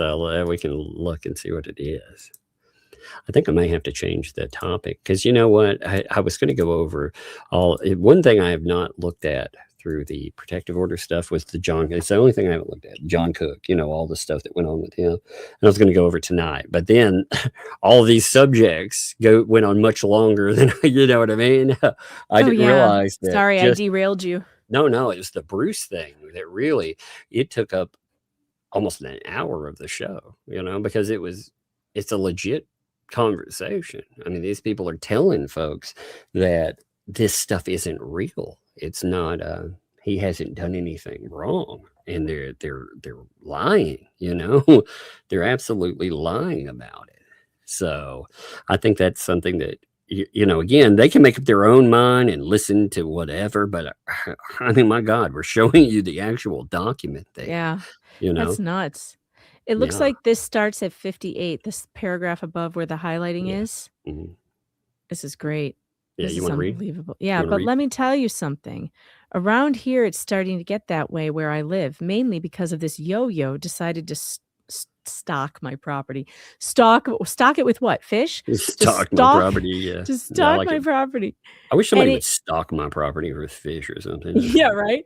And it did take bye. It was over a month for me to find out who it was. This is a small town. There's like 1,200 people here, but if you live here very long, people recognize you.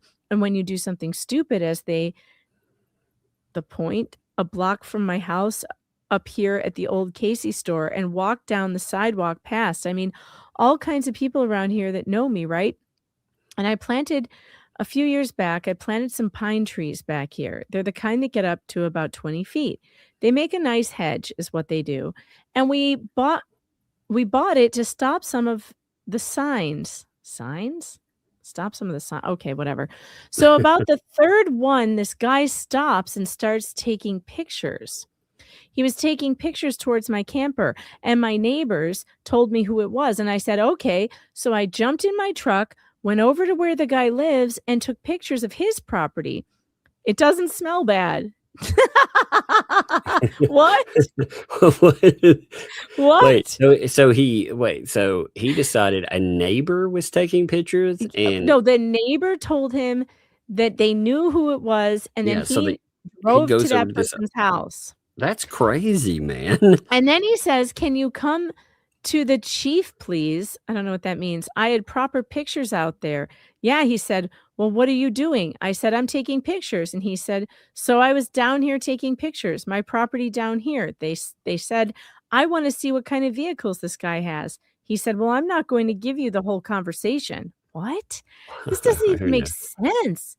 Who knows? I mean, you're going to have some things that may be off, but some of this might not be. But he sounds crazy through a lot of what he says too. Some of his stuff, like where I thought, it was telling me wrong, actually has been that weird, though, in some instances. So, who knows? Anyway. So this other paragraph is weird too. So then I spread the word around here who it was. Okay, so then he starts telling all of his neighbors who the guy is. Yeah, they all know of the family. I'm not sure why the guy wanted to come after me. I think his father just died last fall. But people get wrapped up in these channels and they think they're doing a service to whoever runs the channel. What it really amounts to is they're doing a disservice to their self. Here's a guy, he's not all that old. I think he's around 30 if he's that old, and stalking somebody for no good reason other than the internet. What in the world? I'm going to go down there and see where this guy's at. You want me to check on him there? Oh, yeah, good. He was doing his job for J-Hip there. Good guy. Amen. I'm sorry. What in the world? I mean, that's crazy. He's decided that J-Hip got a guy stalking him, I mean. And then, but we don't know why that person, first of all, Clark Stark has said he used to live there. And that's what started this whole thing, is that Clark Stark said in Jay's chat that he used to live there. He used to live near him. He hasn't lived there since before this. So it can't be Clark Stark. So, and that's who Ray was pointing to, was this guy in Just J-Hip's audience saying that he used to live there. So who is this person who's just taking pictures walking down the street? Who is this person that he's going to their house and taking pictures? It could be anybody. I mean, that's the crazy thing. Like, why is he decide?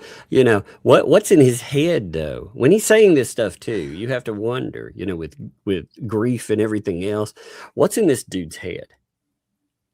Oh my Lord! I don't know. Dragon's whatever your name is. What is it? Dragon's Gravy. Dragon's Gravy. Do you know? Is there anything in there somewhere about them calling the police on him? Because that's the second part of this thing that I heard was that police were involved. Is that this looks like it ends here and starts talking about leaving the stream. So maybe it came up before. Anybody know?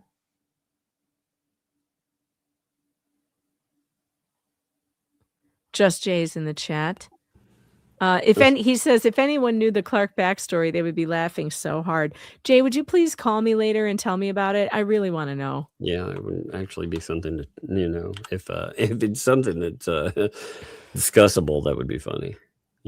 I'd like to know how he gets so far off in the weeds with this versus, I really doubt that somebody is stalking him from the internet. If anybody is like taking pictures of his property, maybe it's somebody who likes his hedges and wants to find out what kind of trees they are. Maybe it's somebody who liked his camper and wanted to go look it up and see how much it was so they could buy one. Like, I don't think it's someone from the internet. That seems crazy. This guy's what I'm curious about, like the way that he's putting this together, you know. He has a person walking around taking pictures, you know. Are they Clark on? says, no police have talked to me at all. Clark Stark. Oh my God. Jay says, no, he claimed he spoke with police in the prior stream. Okay. Yeah. I remember Jay, seeing. have you done a Bone Crusher update? Because I haven't heard one. You know, I rely on you for these things. You know, stop doing weird wrestling streams and get back to covering Ray. Oh my God. Somebody has deciphered it all.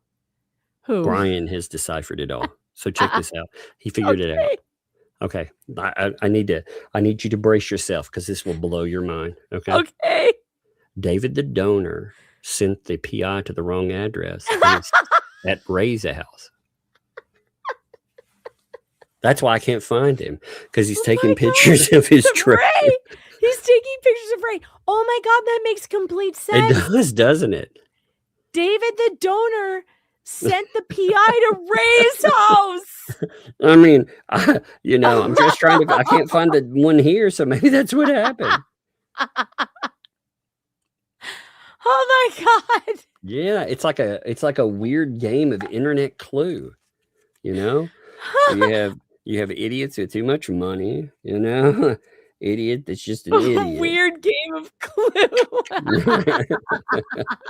It was Clark Stark with the iPhone on the Clark sidewalk. Stark in the bushes. Just Jay says, I got Ray covered this weekend. Well, it's about time that you got back to your job. Thank goodness, man. I don't know what you've been pulling, man, but this is crazy. By the way, I did change the thumbnail, folks. Like I said, I planned on going through the John Cook stuff. I was thinking about this. One of the things we haven't even talked about the end of all of those the protective order hearings. So we didn't even talk about the last one, you know, and all the that. You know, when Preston is part of it.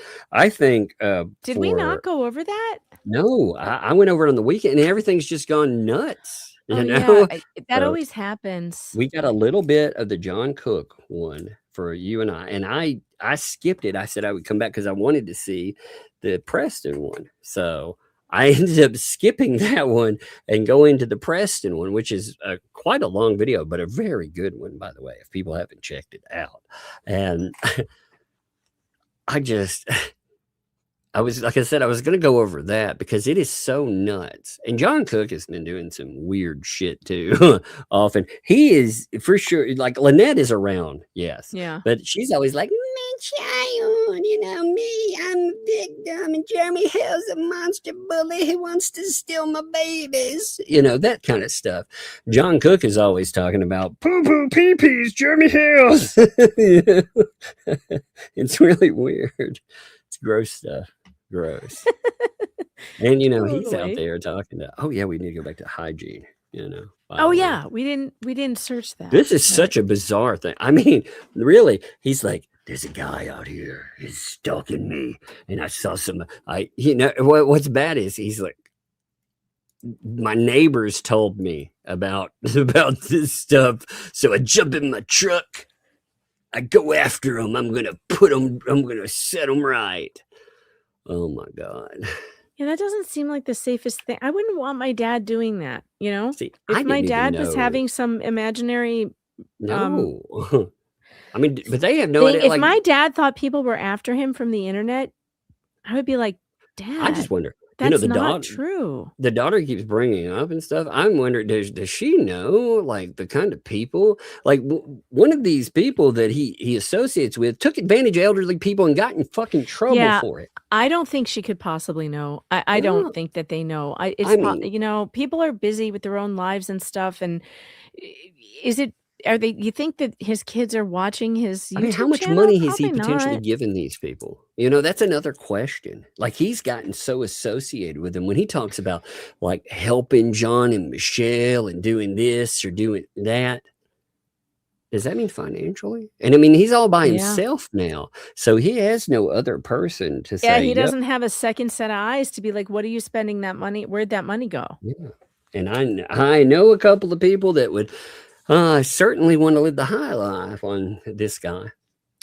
And I'll tell you right now, even though I think Ray's a weirdo and I don't like anything that he did, if he gets taken advantage of by these people, if they roll him and take his money, I'll help him. I'll help him get it back, or at least go after him, because I hate that. I hate people taking advantage of elderly people. I hate it. First, I'm sorry to say, Ray, but I will laugh at you first because you're well, yeah, that will happen. I will laugh at you a lot. And then afterwards, I will, just like with only me or any of these people, I will offer my help. But, you know, they will be laughing. And they will probably turn on you down the road, because that's how these people do, you know.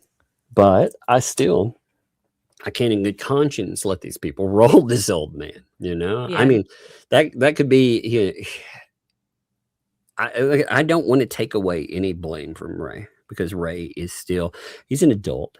He's responsible for his own decisions. But he has stepped into just a maelstrom of very bad people. And he thinks Paint Chips is his friend. I mean, that dude took advantage. If he took advantage of that. That is so disturbing. Does his daughter know that he hangs out with a felon for kidnapping and abusing a blind man? Like, does he know that? Does he know that?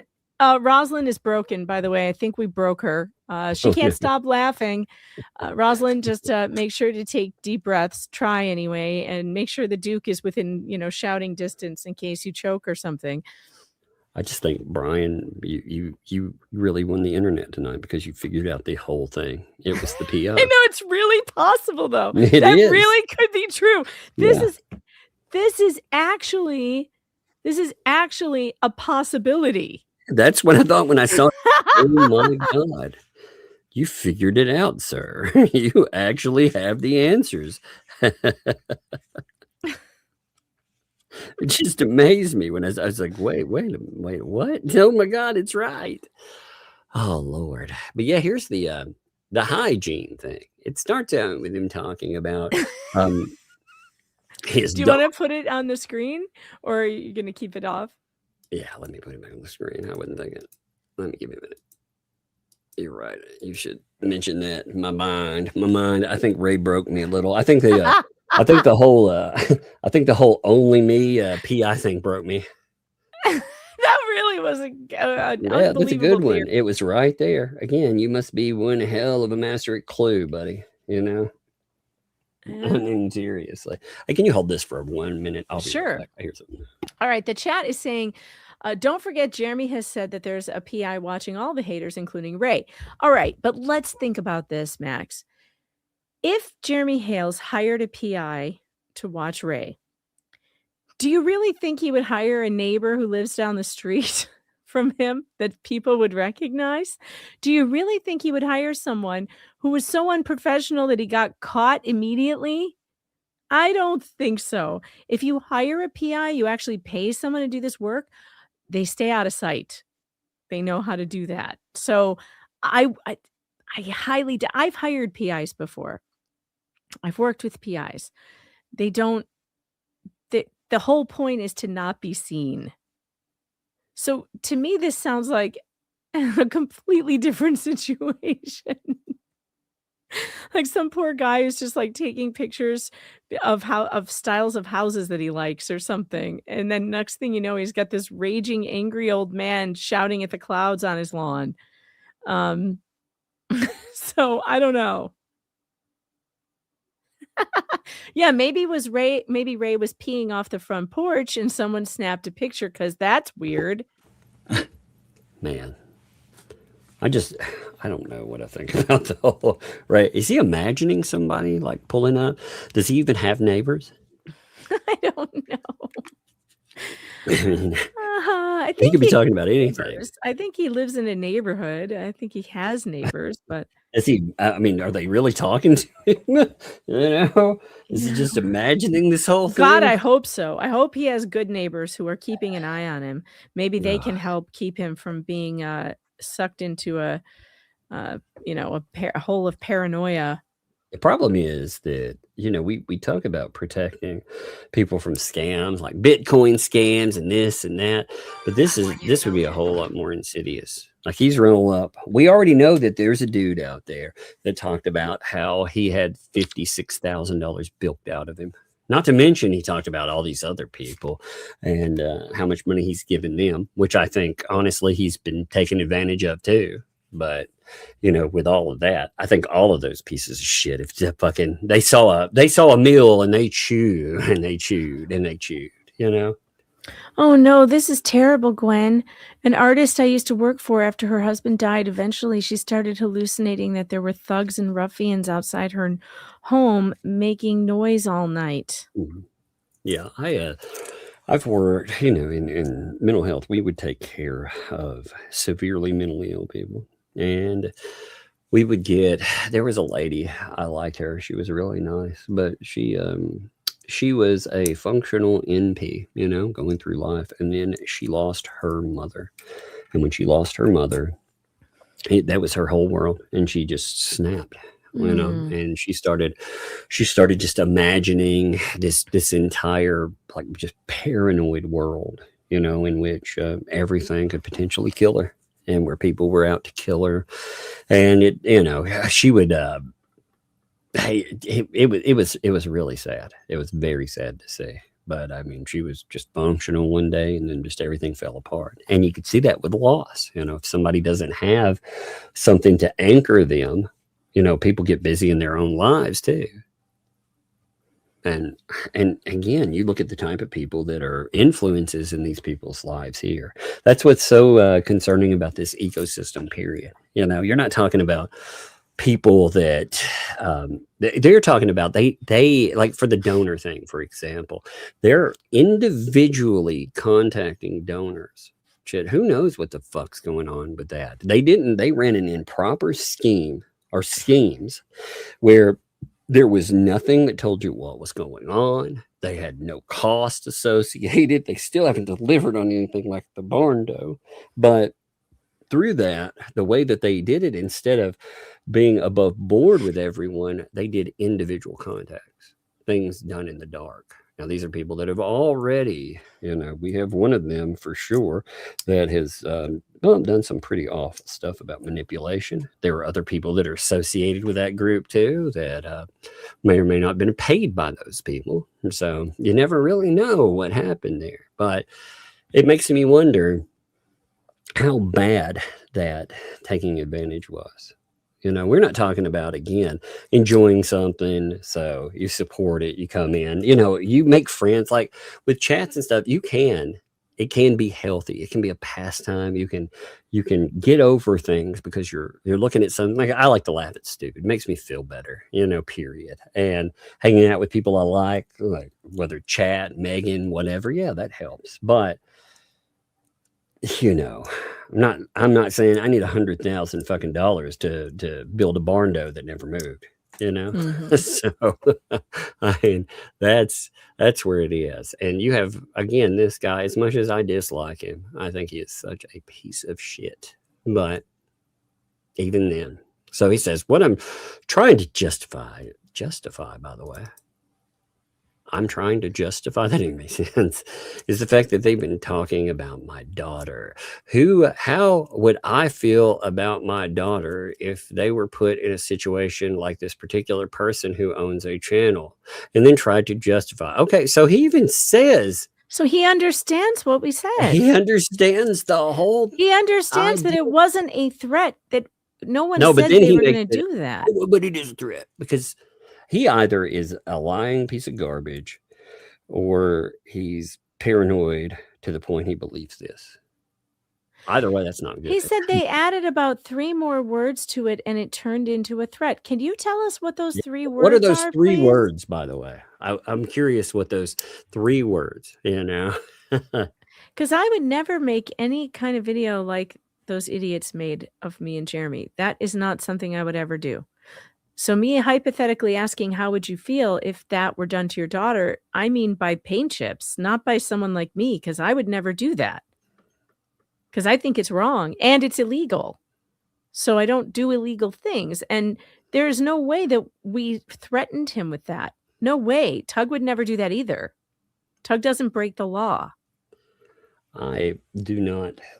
There are many things that are funny. I don't have to do that to someone that with this, I've talked about exposing these people and doing all kinds of stuff. It's well within that. I do find it interesting, though. This is the same man that likes to talk about 2 minor children that live in my home. He spent a lot of time doing that. So when he wants to, maybe that's a guilty conscience. Maybe that's what's speaking up. I'm not sure. I know, but like I said, I haven't watched it lately. So whatever they're saying now, that's between them and the people that are dumb. I don't watch it, but I talk about it every time I'm online. Sure. Yeah, sure. I could care less. Again, this is supposed to be a stream about loss, instead. How much of it has been about us and fucking Just Jay and Clark Stark creeping in his bushes, bush hedges. Good God, Clark! He needs to speak to Mary Lankins about the bush trimming. Maybe it's true. Clark, maybe you need a better ghillie suit. I don't know. You know what it is though. Clark is actually so good at what he did that he dressed up like one of the neighbors around Ray, and he made him think it was somebody nearby. Even the neighbors thought he was a neighbor. Yeah, I mean, he's that good. I tell you, Clark Stark, at first I doubted how good this guy was at what he does, but I don't doubt it anymore. I've heard firsthand. Actually, Ray has written the best review for your private eye skills. If you ever want to go into that, you should just take some clips out of that. This asshole was creeping around my bushes and I thought he was a neighbor. So I went and got myself arrested almost. The end. But that if they weren't, stick all that shit out there. What? That's what it is. They want to live in a world like that. It's just a world that stinks, and the stink is on them. It shows the personality. Okay. And it actually shows on them physically to a certain extent. What? Grab and raise Cain and do all kinds of shit like that. Well, it shows up. Their faces get wrinkled. Ray, are you talking about wrinkles? The what now? What the what? Excuse me? All right. That's it. I'm in my pajamas. I've got my hair on top of my head. I've got my hair on top of my head. I don't think I have any makeup on. I don't know what I look. I'm turning the camera on. Ready? Because we're going to debunk this shit right now. Look at this smooth skin. Look at this. Look here. Do you see any wrinkles here? I'm almost 50 years old. Do you see any wrinkles here? Look, I'm ready for bed. Well, that's what I'm saying. Look at how beautiful I am here. It's really geez. Not bad. Look at this. Do you see any wrinkles on that? You see any wrinkles? A baby's bottom. Yeah. Exactly. Like the day I was born, man. I'm also not afraid to turn the camera on, unlike the people he hangs out with. Unlike me. I don't even own a camera. That's the funniest thing. It was funny. I asked Jeremy if he ever needed anything, and one day he was like, before his show, he was like, "I want you to turn the camera on. Just I want to know, And I was like, "I don't have a camera to turn on. Tug doesn't even have one. I don't have one because I never want my kids to be able to turn it on, So I don't even have a camera. I've thrown all the. I used to have like a desktop camera, and I threw it away. That's really funny. No mistakes, Yeah, you can't have any mistakes. Yeah. But with my, I know at the same time, it's funny because I've streamed from, I'm out in public and everything else. Obviously, you can see me. You can see me in reflections and stuff. But I always laughed at how absurd that idea was. You're protected. I was like, man, I was streaming outside of Best Buy one day. You could see me in the glass, you know. But whatever, whatever. But Yeah, chat. No, I don't have any face tape on either. No bungee cords, no face what? tape. You're not Yeah. taking that beauty advice? What is wrong with you? Yeah, I just it's just too much maintenance for me. I'm pretty low maintenance. I have a very low maintenance makeup routine. It takes me less than 5 minutes to put on my makeup, even makeup I wear for streaming. I don't do a lot of makeup. And I do a lot. I have been doing more skincare though, because yes, as you get older, your skin gets drier and stuff. But I've been pretty successful. I don't have many wrinkles, really. I've got the worry wrinkle that I've always had because I do this all the time. Here, wait, let me get bigger. I do this, and then I'm like, why do I have a line right here? There's like this really deep. I actually can't see it, probably because the light is bright. But I do have that worry line, right there. But that's about it. Like I haven't even seen crow's feet. Sometimes there's like, so I don't think it's like parked on my face the way he thinks it is. Yeah, it's a very bizarre thing Maybe for talking about these people to Jay's be commenting on our looks. Maybe he was talking about Jay, though. Maybe he was like, he's wrinkly. No, he's clearly talking about me. Keep reading. Look what it says. I mean, but Bray looks like let's take a. I mean, again, this dude really wants to be like, people are wrinkly. Come on, man. Come on, Ray. Even And his also, son is wrinkly. What's wrong with wrinkles? You live long enough. Yeah, you're gonna get them. Well, it's just I thought. And wrinkles doesn't mean you're evil. By the way, you He don't said get he was them above because you're stuff. evil. I thought he said he was above, all that kind of stuff. I don't make fun of the way people look. God. Yeah, they don't talk about people's looks and stuff. Should we God, do man. a jammy stream? Should I just keep the camera on and we'll do a jammy stream? I don't even have my man. background up. Look at it. It's like all folded up. I had my my Gadsden flag out for the Afro Man stuff, so that's what's hanging. Yeah. That's what's hanging over here is my "Don't Tread on Me" flag. That's my been, husband bought this during COVID. He came home one day wrapped in it, and I lit like a cape, and he was wandering around the house in this.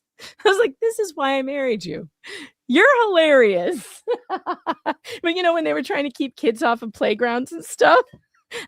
Oh yeah. This was our mood. We took our American flag down and we hung this outside the house. That's hilarious. And I've kept it because it's fun.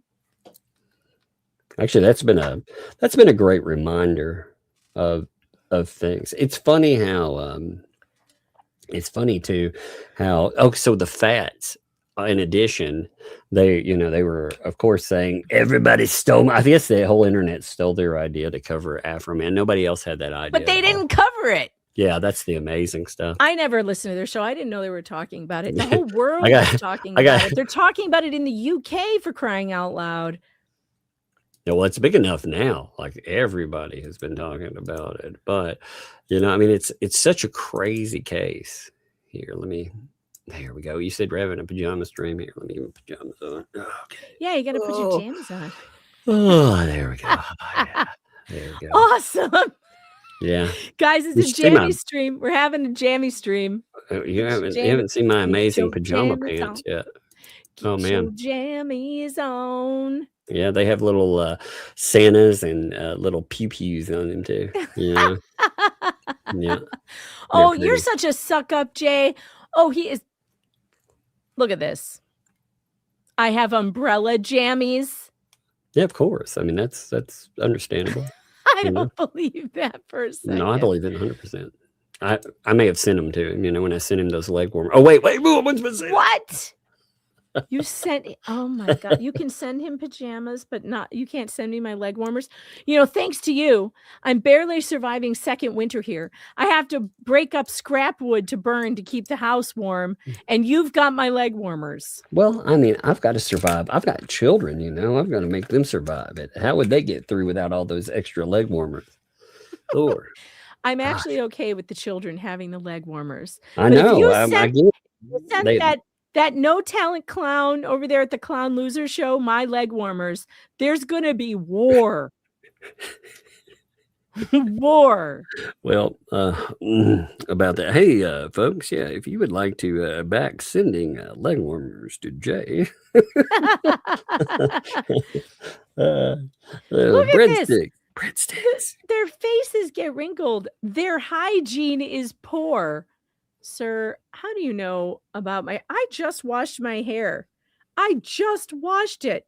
Today was hair washing day. How would you know anyway? This is not smell-o-vision. What are you talking about? These are the things that worry me about him. Oh God, maybe he's smelling YouTube.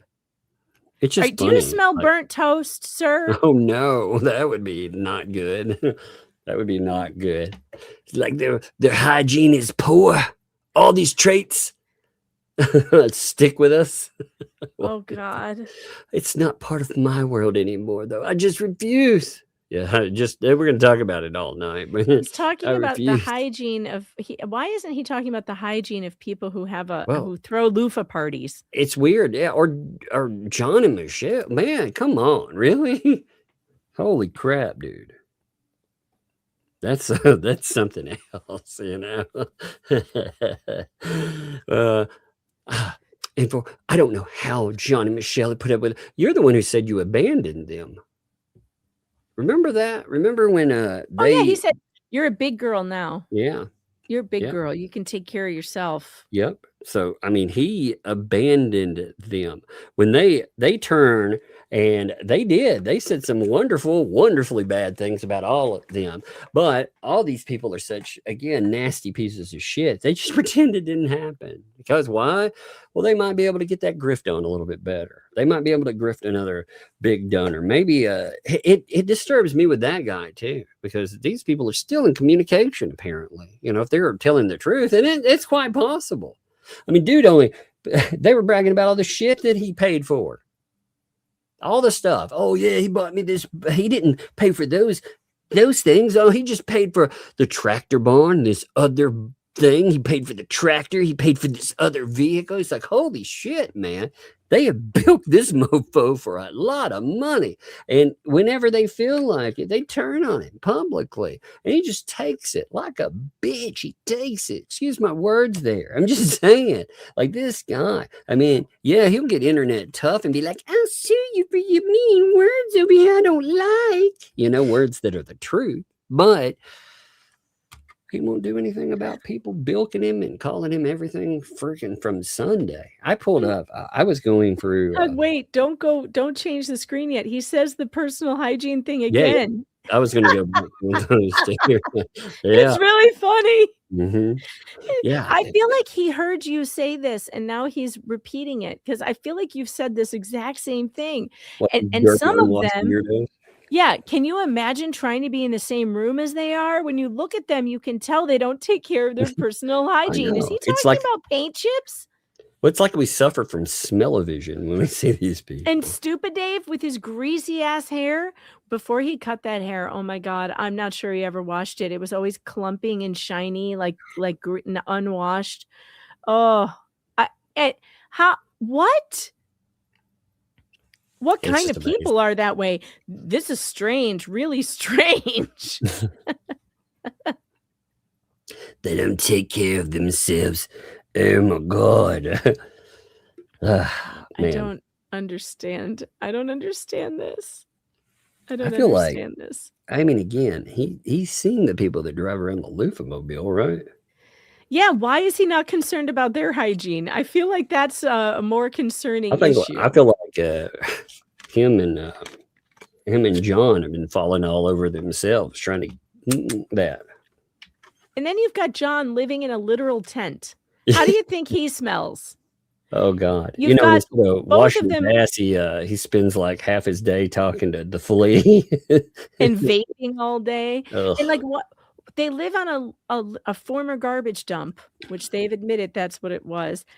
They don't exactly look fresh. they don't have they've got just the bathroom now inside the trailer, I guess. They've got a beautiful outdoor bathroom. God knows how often they use that. Imagine being on those people's side, but being concerned about other people who live in houses, with our hygiene. John Cook lives in a tent. He's a tent person.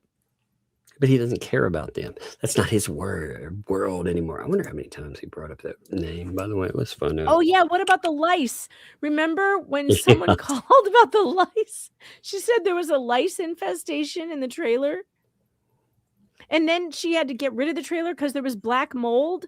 And it's our hygiene you're worried about? I feel like he brought up John punked. Just by name. He brought him up 13 times. At least by John, just by John, 13 times. It's weird. And all through this, one of the things I'm trying not to scan down on, he's telling the story about what happened to his wife. I mean, just the same paragraphs down, he's talking about what happened, the 911 call, just horrible stuff, like obviously. It is a really tragic story, and I feel really bad for him because I almost feel like the hospital lied to him. And it's bad. Like, he didn't even know she was as bad. He thought she was going to come home. So I can't even imagine, like, finding out. What a shock. And I think he's still dealing with that. And that's awful.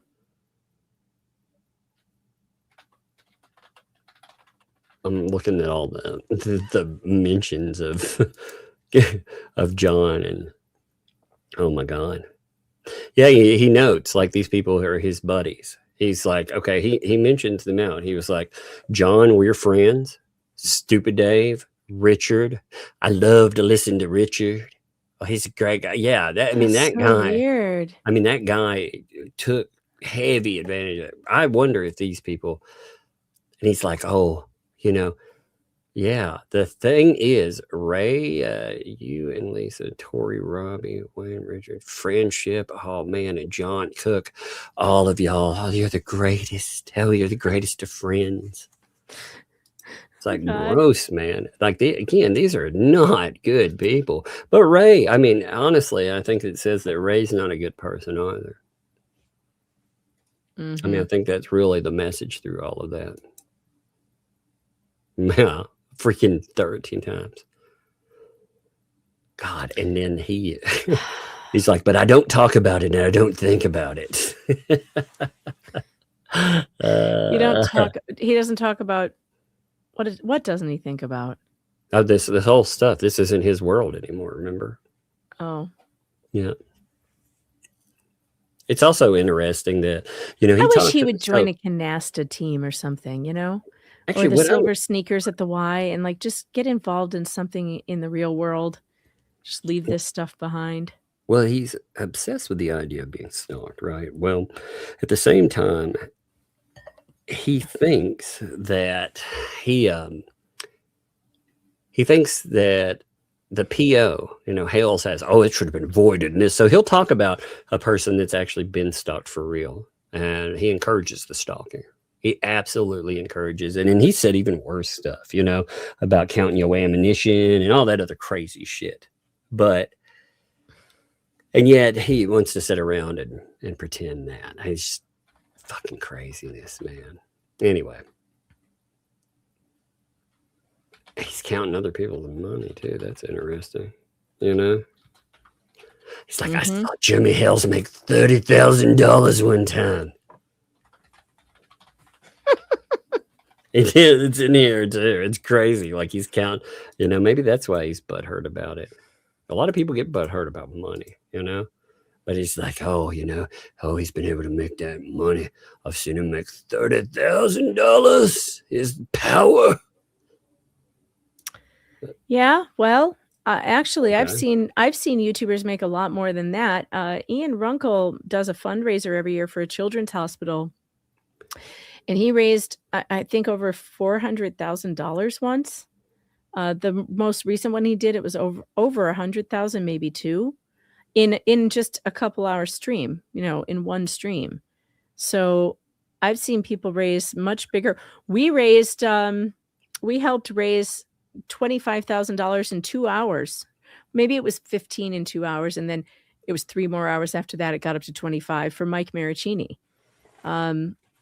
Again, that money doesn't come to the streamers because we're smart about how the fundraisers go, and it goes straight to the person you're raising the money for. But I've seen streamers raise a heck of a lot more money than that. That's really not.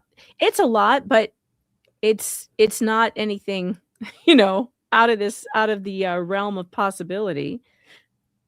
Well, you're talking about lawsuit wise too. People. One of the things people I've learned, well, not like you and I, these people come after us. One of the things that they need to understand is don't let us hang. So I've seen that displayed very well. If you tell people about how these pieces of shit they want to do, they want to sit around and pretend that they're somehow making good life choices. I mean, that's their prerogative, but to think that they're going to want to play, I think they're getting a little bit scared. I think Hale's off the leash scares them. I think it does, because they've tried to take away so much, and they kind of telegraphed their behavior on him. They're like, oh my God, if he did what we've done to him, holy shit. Yeah. And I think they're going to regret wanting to be out of the court system with him, because if he's not, he's been following all the rules, all the court rules, and they didn't follow any of them. So if the possibility that now he's not tethered to that court case, and the judge has made it very clear that you can't sue for these things that they did to him, right? That's what the judge is saying. Then it's open season on their businesses, their families. It's open season, right? Because the court says it's fine. Well, also the thing that'll never go away, they'll never be able to walk past that money that they stole. That will never go away. Mm-hmm. So I hate it for them for that. Not really, but you know what I mean? It's something nobody will forget. No matter how, there will always be people that'll bring it up. And if they ever get any kind of traction, that'll blow back on them, and fuck them for it. Like I said, they take zeal in trying to ruin people's lives. So I hope they enjoy that. I hope they enjoy the repeat. Again, it's not even what they're doing. It's well within the legal, freaking framework to bring up the fact that they've been scamming and other bullshit. Anyway, I'm gonna hit some super chats. You want to stick, or you out? I'm gonna go check on Mr. Fox. He might need more water and stuff. So you guys have fun, and I'll see you tomorrow. Tomorrow we'll be back on Tug's channel. Wait, right? Your channel. That's correct. Tomorrow we'll be on your channel doing Afro. We'll do 1 o'clock Central. Yeah, that sounds like a good time. We can talk about it just to make sure, but I think that sounds right. Yep, we've got more Afro Man tomorrow. Oh my God, we got him on the stand, but also there's other stuff. I want to go over like a few pieces of that chart. The whole idea when they raided his home is crazy. Just a little bit of that of what they stated. Oh my God. I just want to look at a little bit of that. Look at, depending on time. I mean, we still haven't touched body cam footage. God, anything. There's so much. We're still in the trial part. And that assumes there's going to be a lot more information that's coming out about these police officers now that the world knows who they are and have heard about their place. So, and I'm going to be asking people who are out there listening and hoping that some people from Adams County will be tuning in, that my inbox is open. I want to hear from you. If you've had a bad situation, a bad experience with the Adams County Sheriff Department and any of those 7 officers that sued Afro Man, I want to know what it was. I want to get to the bottom of who these people are and why they did what they did. Because I think there's a bigger story, and I definitely want to talk to jurors. I'm dying to talk to some jurors in this case. I mean, I'm dying to find out. So I want to do some more. I'm not done with this by a long shot. Well, I'm curious about just that area. I think he's opened the door to looking into problems, and I think there's a lot there. I think these places like you can make an example out of a place like that, and You make sure it Oh, doesn't happen to yeah. the rest of us, you know? I'm going to drop in I forgot to do this. I wrote a new article today about the win, about Afroman's win. I would appreciate it if you guys would click on it and bookmark it for later and go and read it when you have some time. But I really appreciate the clicks. It helps my editor over there be lenient yeah. with me when I want to disappear for several months if my articles do well. And today it trended at #1 for quite a while. So we could get it back up there, and that would be great. That makes my editor pleased with me, and it makes them put up with me when I Yeah, they're disappear like for long periods irreplaceable, of time. man. You're like, all I do is write bangers. Come on. Exactly. Every time I drop one, it's got to be a hit. And Yeah. if it's a hit, they never question me. Yeah. And I mean, you know, we've had that. God, I was talking about today, the Hale stuff. Isn't it crazy? Like thinking back, the tanning bed mess. Like that. Oh, yeah, that was nuts. Yeah, By I the mean, way, I found out, I don't know if I ever told you guys this, but that tanning bed mess, that article that I wrote about it got so much attention in that county where those people were, that at the baseball games, where the kids were playing high school baseball, there was in the stands, parents were talking about it in hushed tones. They were talking about, a lot of them did not know that their baseball coach had been because he was a baseball coach for kids. They didn't know that he had been arrested for that. that's crazy. You know, because they tried to make it sound like, oh, everybody did, and they were so they were so behind him, it didn't matter. You know, everyone knew that he was a great person anyway. Well, they kept it really hush hush. They kept it really hush hush, and nobody was informed that guy was a baseball coach. I mean, that's creepy. If you're creeping on women in a tanning salon, you should not be around kids. Sorry. Nope. No. They also, I mean, just that whole thing, and then having these judges, you know, in the past defending that, including ThATuMBRELLAgUY. Yeah. Remember that? That was so nuts. I think that's something. You know what? You know how Twitter likes to return to items? I think one of the things we have never done is we've never taken this shit over to Twitter, to the big audiences. You know, I took it to Facebook because that's where a lot of the people who covered this are. And I thought it would be fun later on if I ever wanted to return and move it to Twitter, where, again, you know, I have like a couple of thousand people now. And thank you all, by the way, on Facebook. But I built the Facebook. You know, I never had an account before this. Yeah. Twitter, I got a big account over there. And I got about 158,000 people. You should spend some time. You should spend some time making some good threads about it. Oh yeah, I think we can have a lot of fun over there. We should maybe we should talk about the tanning bed situation. Look at Dan Davis. I creep on women in the produce aisle. Chat, you crack me up. You're so funny. I feel so grateful that you all show up here and make us laugh every night. I know you guys are always telling me how much we make you laugh, but equally you make us laugh. Like that whole thing. Like somebody mailed me again. Brian mailed me the whole thing about the PI. It was like, that's great. You know, Did you see? I don't think I showed you guys what Ketchup made for me. Oh no. It's my new Afro Man avatar. And by the way, if David Gingras actually sues me, I'm going at it just like Afro Man. I may have to, this may be my look for court. If he will come in there.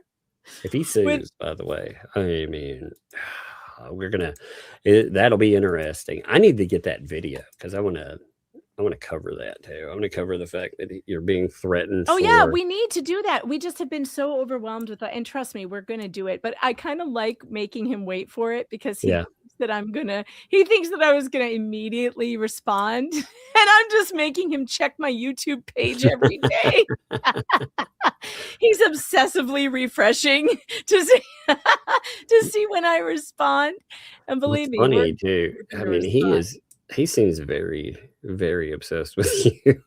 I know, it's weird, right? It's weird.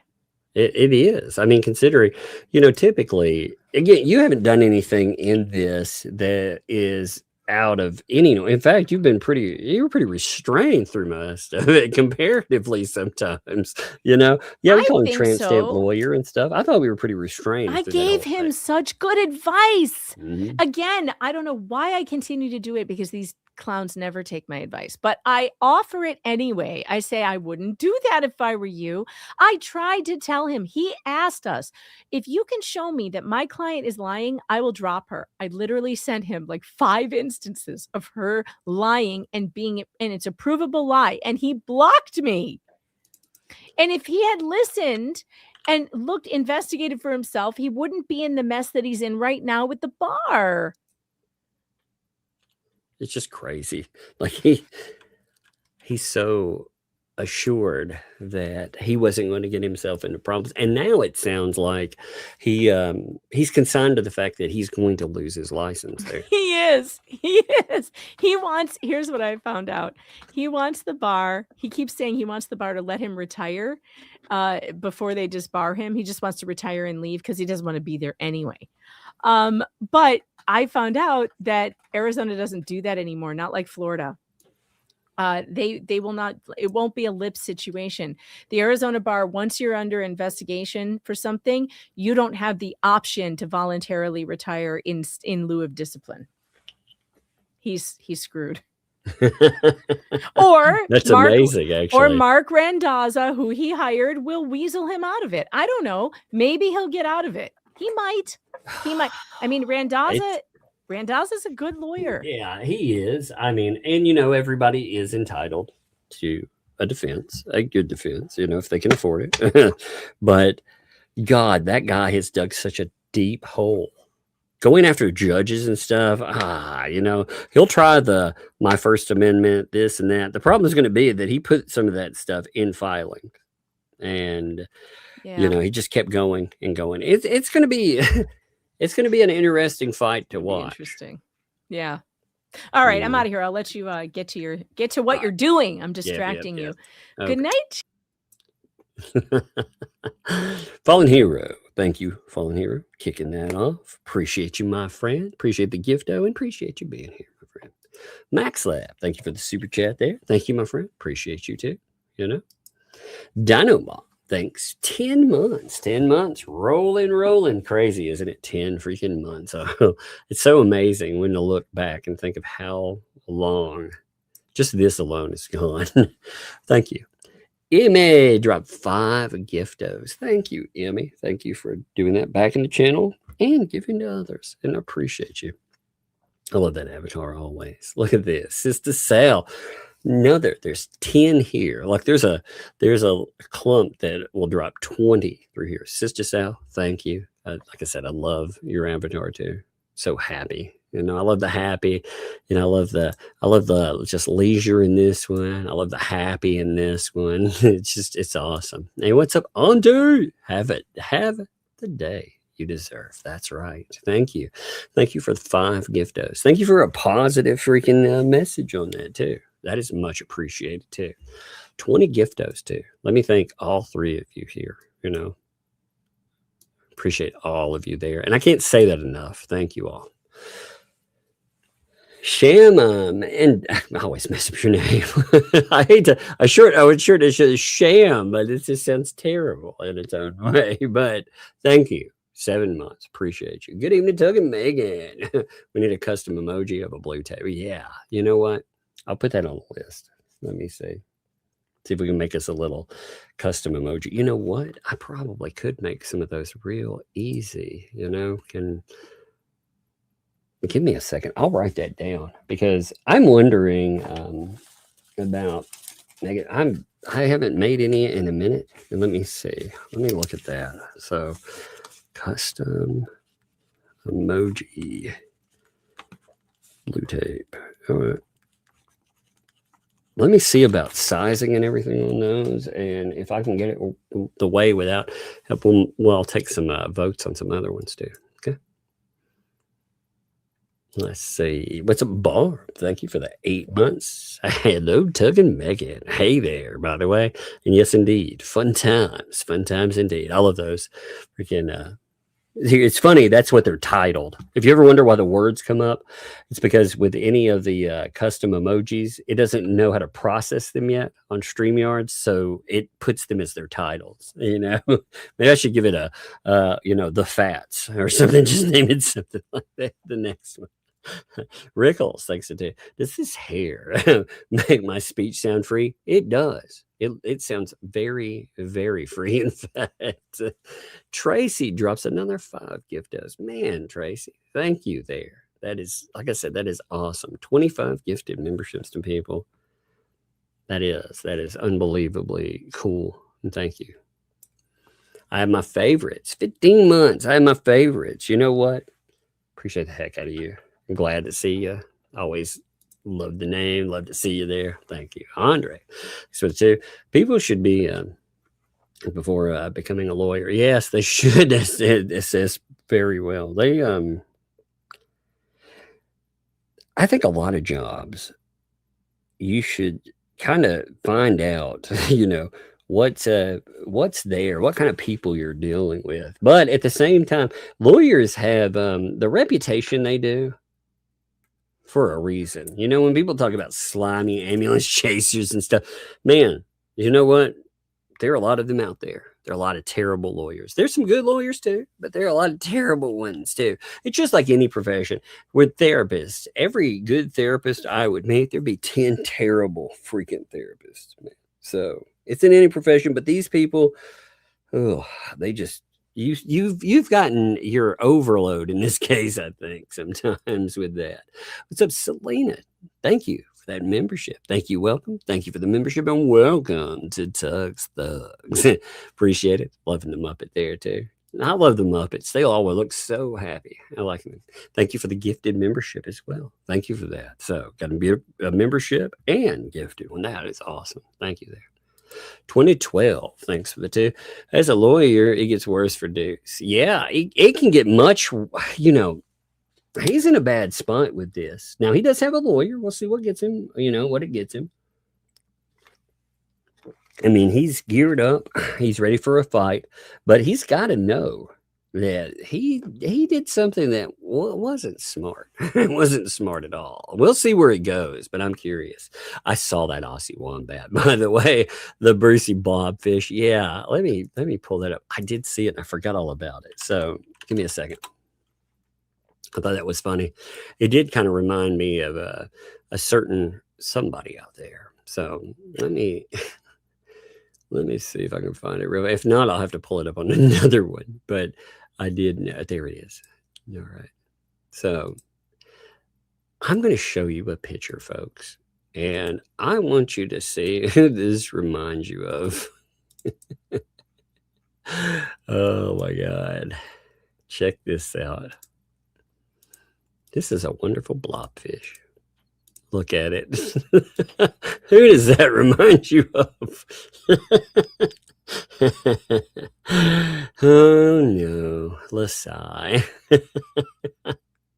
That's beautiful. I love it. I saw that today and I thought that was funny. Oh, thank you too. Yeety. What's up, Yeety McYeedison? Thanks for 5. So since there's a song called I'm My Own Grandma, does that make Megan Fox her own grandma? That's hilarious. That's funny. Thank you there. Suzanne, 18 months. Thank you for that. One of the best places to be, Muggsville. That's right. Hang out, Muggsville. Go in, have a few laughs, hang out at the counter. Fun times.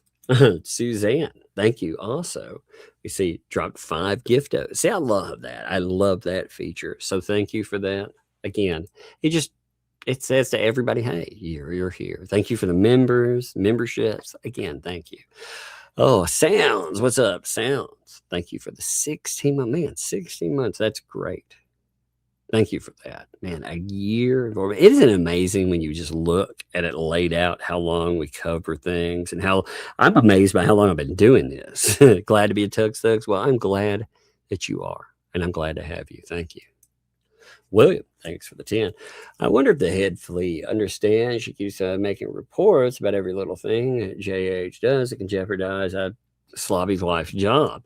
They will tire of dealing with stuff is related to. Well, it's interesting because, I mean, these people, they can get complaints about what they're doing as well. And again, you know, we're talking about, I'm not telling you to contact anyone. I'm just saying after a while, people get tired of these jackasses, and they play the victim. And it's amazing to think that there's a police department out there that really is sidling up with a bunch of criminal pieces of shit. It just amazes me. Tells you a lot, doesn't it? Especially puzzler. Appreciate you, puzzler, by the way. Thanks for the 5. The term unwashed in a spiritual sense often refers to dirt with sins or unclean hearts and needing to be washed of sin, projecting much. Indeed. These people, they hold on to a lot of hate and vitriol. That's the thing that amazes me. You know, like, it's not worth holding on to, but they do. They hate to the point that they'll burn a person's like job. And for what? I've watched people do crazy shit, like I said, in quote unquote covering. But typically people, they maintain a certain level of decorum. These people, they went above and beyond. Cynic, thanks for the 2. CMLS, the only anti to take the pardon and run. Well, good question. You know, actually, there's been a few antis that have just popped out of this. You know, anybody that looks at this rationally, they may not like Hales, but how can they like these other weirdos too? The people that they're associated. I mean, these are some shitty people, and they will be associated with them forever. When they try to play the good guys, people be like, well, what about your pal here? You know, the ones that you ended up sued together with. Cynic, thanks for the 5. You might consider focusing your investigative skills on the Afroman case and the cops behind it. Yes, that's that is something we have been talking about for sure. You know, we've been looking into that. And I think there are a lot of people out there that are thinking that too. But that is something that we are already in the process of doing. I think the skeletons unearthed were just, yes, I agree. I very much agree. I think this police department, I think if we start, again, I'll put out an open call too to anybody that has had interactions with that police department. If you've got complaints, you know what? People may not listen before, but we're listening now, baby. So let us know. Puzzler, thanks for the 2. It's a shame some generations stigmatize therapy. Indeed, you know. Well, it's crazy because it would be the same like with Ray. Ray definitely needs it, and he's trying to play like everything's great online, but you can tell it's not. It's okay in those situations. I say I don't like Ray. But Ray still, he needs to get some fucking help, you know? Because these people will run over him, take advantage of him, and they will leave him broken even more. There are people out there that are okay with that. And he thanks these people and thinks they're his friends. These are people that they've had some pretty nasty things to say about him too. But hey, you know, as long as you run interference for them, right? It's crazy. Just Jay, thanks for the 5 there. If anyone knew the Clark backstory, see, I've got to hear all of that. I need it there. I have my favorites, thanks for the 2. Ray believes Clark Stark, but is it? Yeah, I know that's the crazy thing, you know. Clark Stark, he's just grabbed onto this idea, and he just keeps going with it, and it's nuts. Kendra, thanks for the 5 there. Maybe the guy taking pictures could be one of the we buy ugly houses. maybe Don, thanks to the Felice's PI is probably from the bankruptcy law firm. It's possible. Again, I very much mean this. There is somebody watching them, and I'm not fucking with them or anything. And I don't think they think that either. I think they know somebody is watching them. It's they've done enough weird negative shit lately that there is either it could be from a firm. It could be a private individual out there has hired somebody to start looking into them because they've scammed folks. Who knows? I mean, I have no idea, but it might get interesting. Just Jay, thanks to Ray feels lost about me. I can't even tell. Sometimes it feels like he's saying that, doesn't it? His narrative, his inner monologue is so jacked up that it loops in all of these subjects at once, and it's very strange. Hey, what's up? Mizzou Mama, thanks for the I'm in the replay crew. Love the case updates. Well, thank you. Appreciate it. I mean, you know, what I've been doing with Megan is we're looking at a case in the day, and we've been talking about this at night. You know, there's so much crazy. Like, again, I finally have time to catch up some stuff. I still want to cover the Ohio audio again. I think that would be really funny, just because, again, it matters with everything else that's been going on. And I've got to catch that John Cook. Again, apologies today. I said the John Cook stuff would get covered. It will get covered, but it just ended up. The subject today, it was good with Megan and myself being able to sit down and talk about what was going on with the Bruce stuff, because people, the reason that came up where people were asking about it, you know, they were saying, hey, what's up with this? And that was an answer to folks that were out there that supposedly, you know, they were trying to give them a proper answer. And yet it wasn't a proper answer, was it? What in the world? It's funny. I'm trying to figure something out real quick. Got an animal that is turned on my backlight so I can see it. Turned on one of the alarm lights as I'm looking to see exactly what it was. I figure it's an animal that we get them all the time wandering through the back through here. Knock it off there. Hey, it's good to see you, my friend. Thanks for the vibe. Question: why was it $56K? And what if you hire a PI to track another PI who has priority? Also, I wonder if they're really good, does the PI tracking the other PI tracking the other PI, does that create a, like, you know, the Ouroboros, the snake eating its tail? Does that create like the same idea? The PI, you know, they all feel like they're going after each other. That's funny. But why 56K? It just ended up being that number, I guess, for some reason. I'm not sure why exactly it was that. It was supposed to be more. Actually, I guess the better way of saying it would be, it was supposed to be more money. There was going to be interior furniture. There was going to be all kinds of other stuff. But they ended up losing that. So, but it is interesting. It's crazy. And puzzle, thanks to my options are Wayne or wrinkles. Well, I just, you know, for myself, I'm getting older, and I just don't care. You know, I don't care. I don't care about, like, I don't want to be with weight.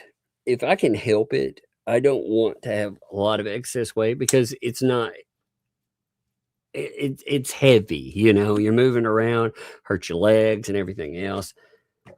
So if you can do something about it, yes. If you can't, well, but wrinkles, man, that's life. You know, it's just like scars or anything else. We earn those things.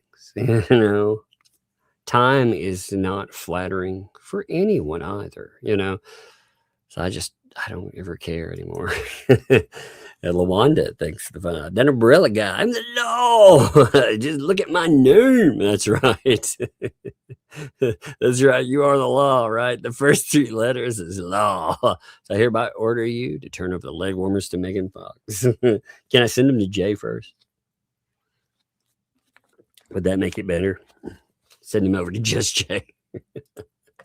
Cat, thanks for the vibe. Love Runkle. Love his hair. Love Larry and his channel. Yeah, I admitted Lawner. Yeah, I like the guys too. You know, I like Runkle. Runkle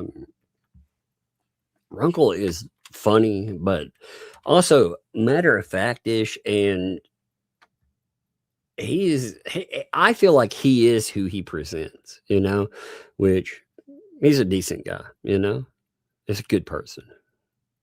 And I like that. DUI guy, I like DUI guy. He's funny. He's he's a menace too. I like that about him. He can go out if he wants to do something and get a chance, he can. And like I said, I like that about him. I like Larry.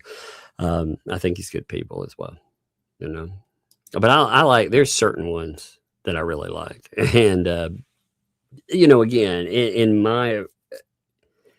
my way, I hope that if I don't like somebody, you wouldn't know it either. But with the people, if I say I do like them, I definitely do. I wouldn't say that. If I don't like somebody, I probably wouldn't say anything, a dare. Thank you for the 5 giftos. And beyond that, thank you for being here, my friend. Your Muppet always cracks me up, buddy.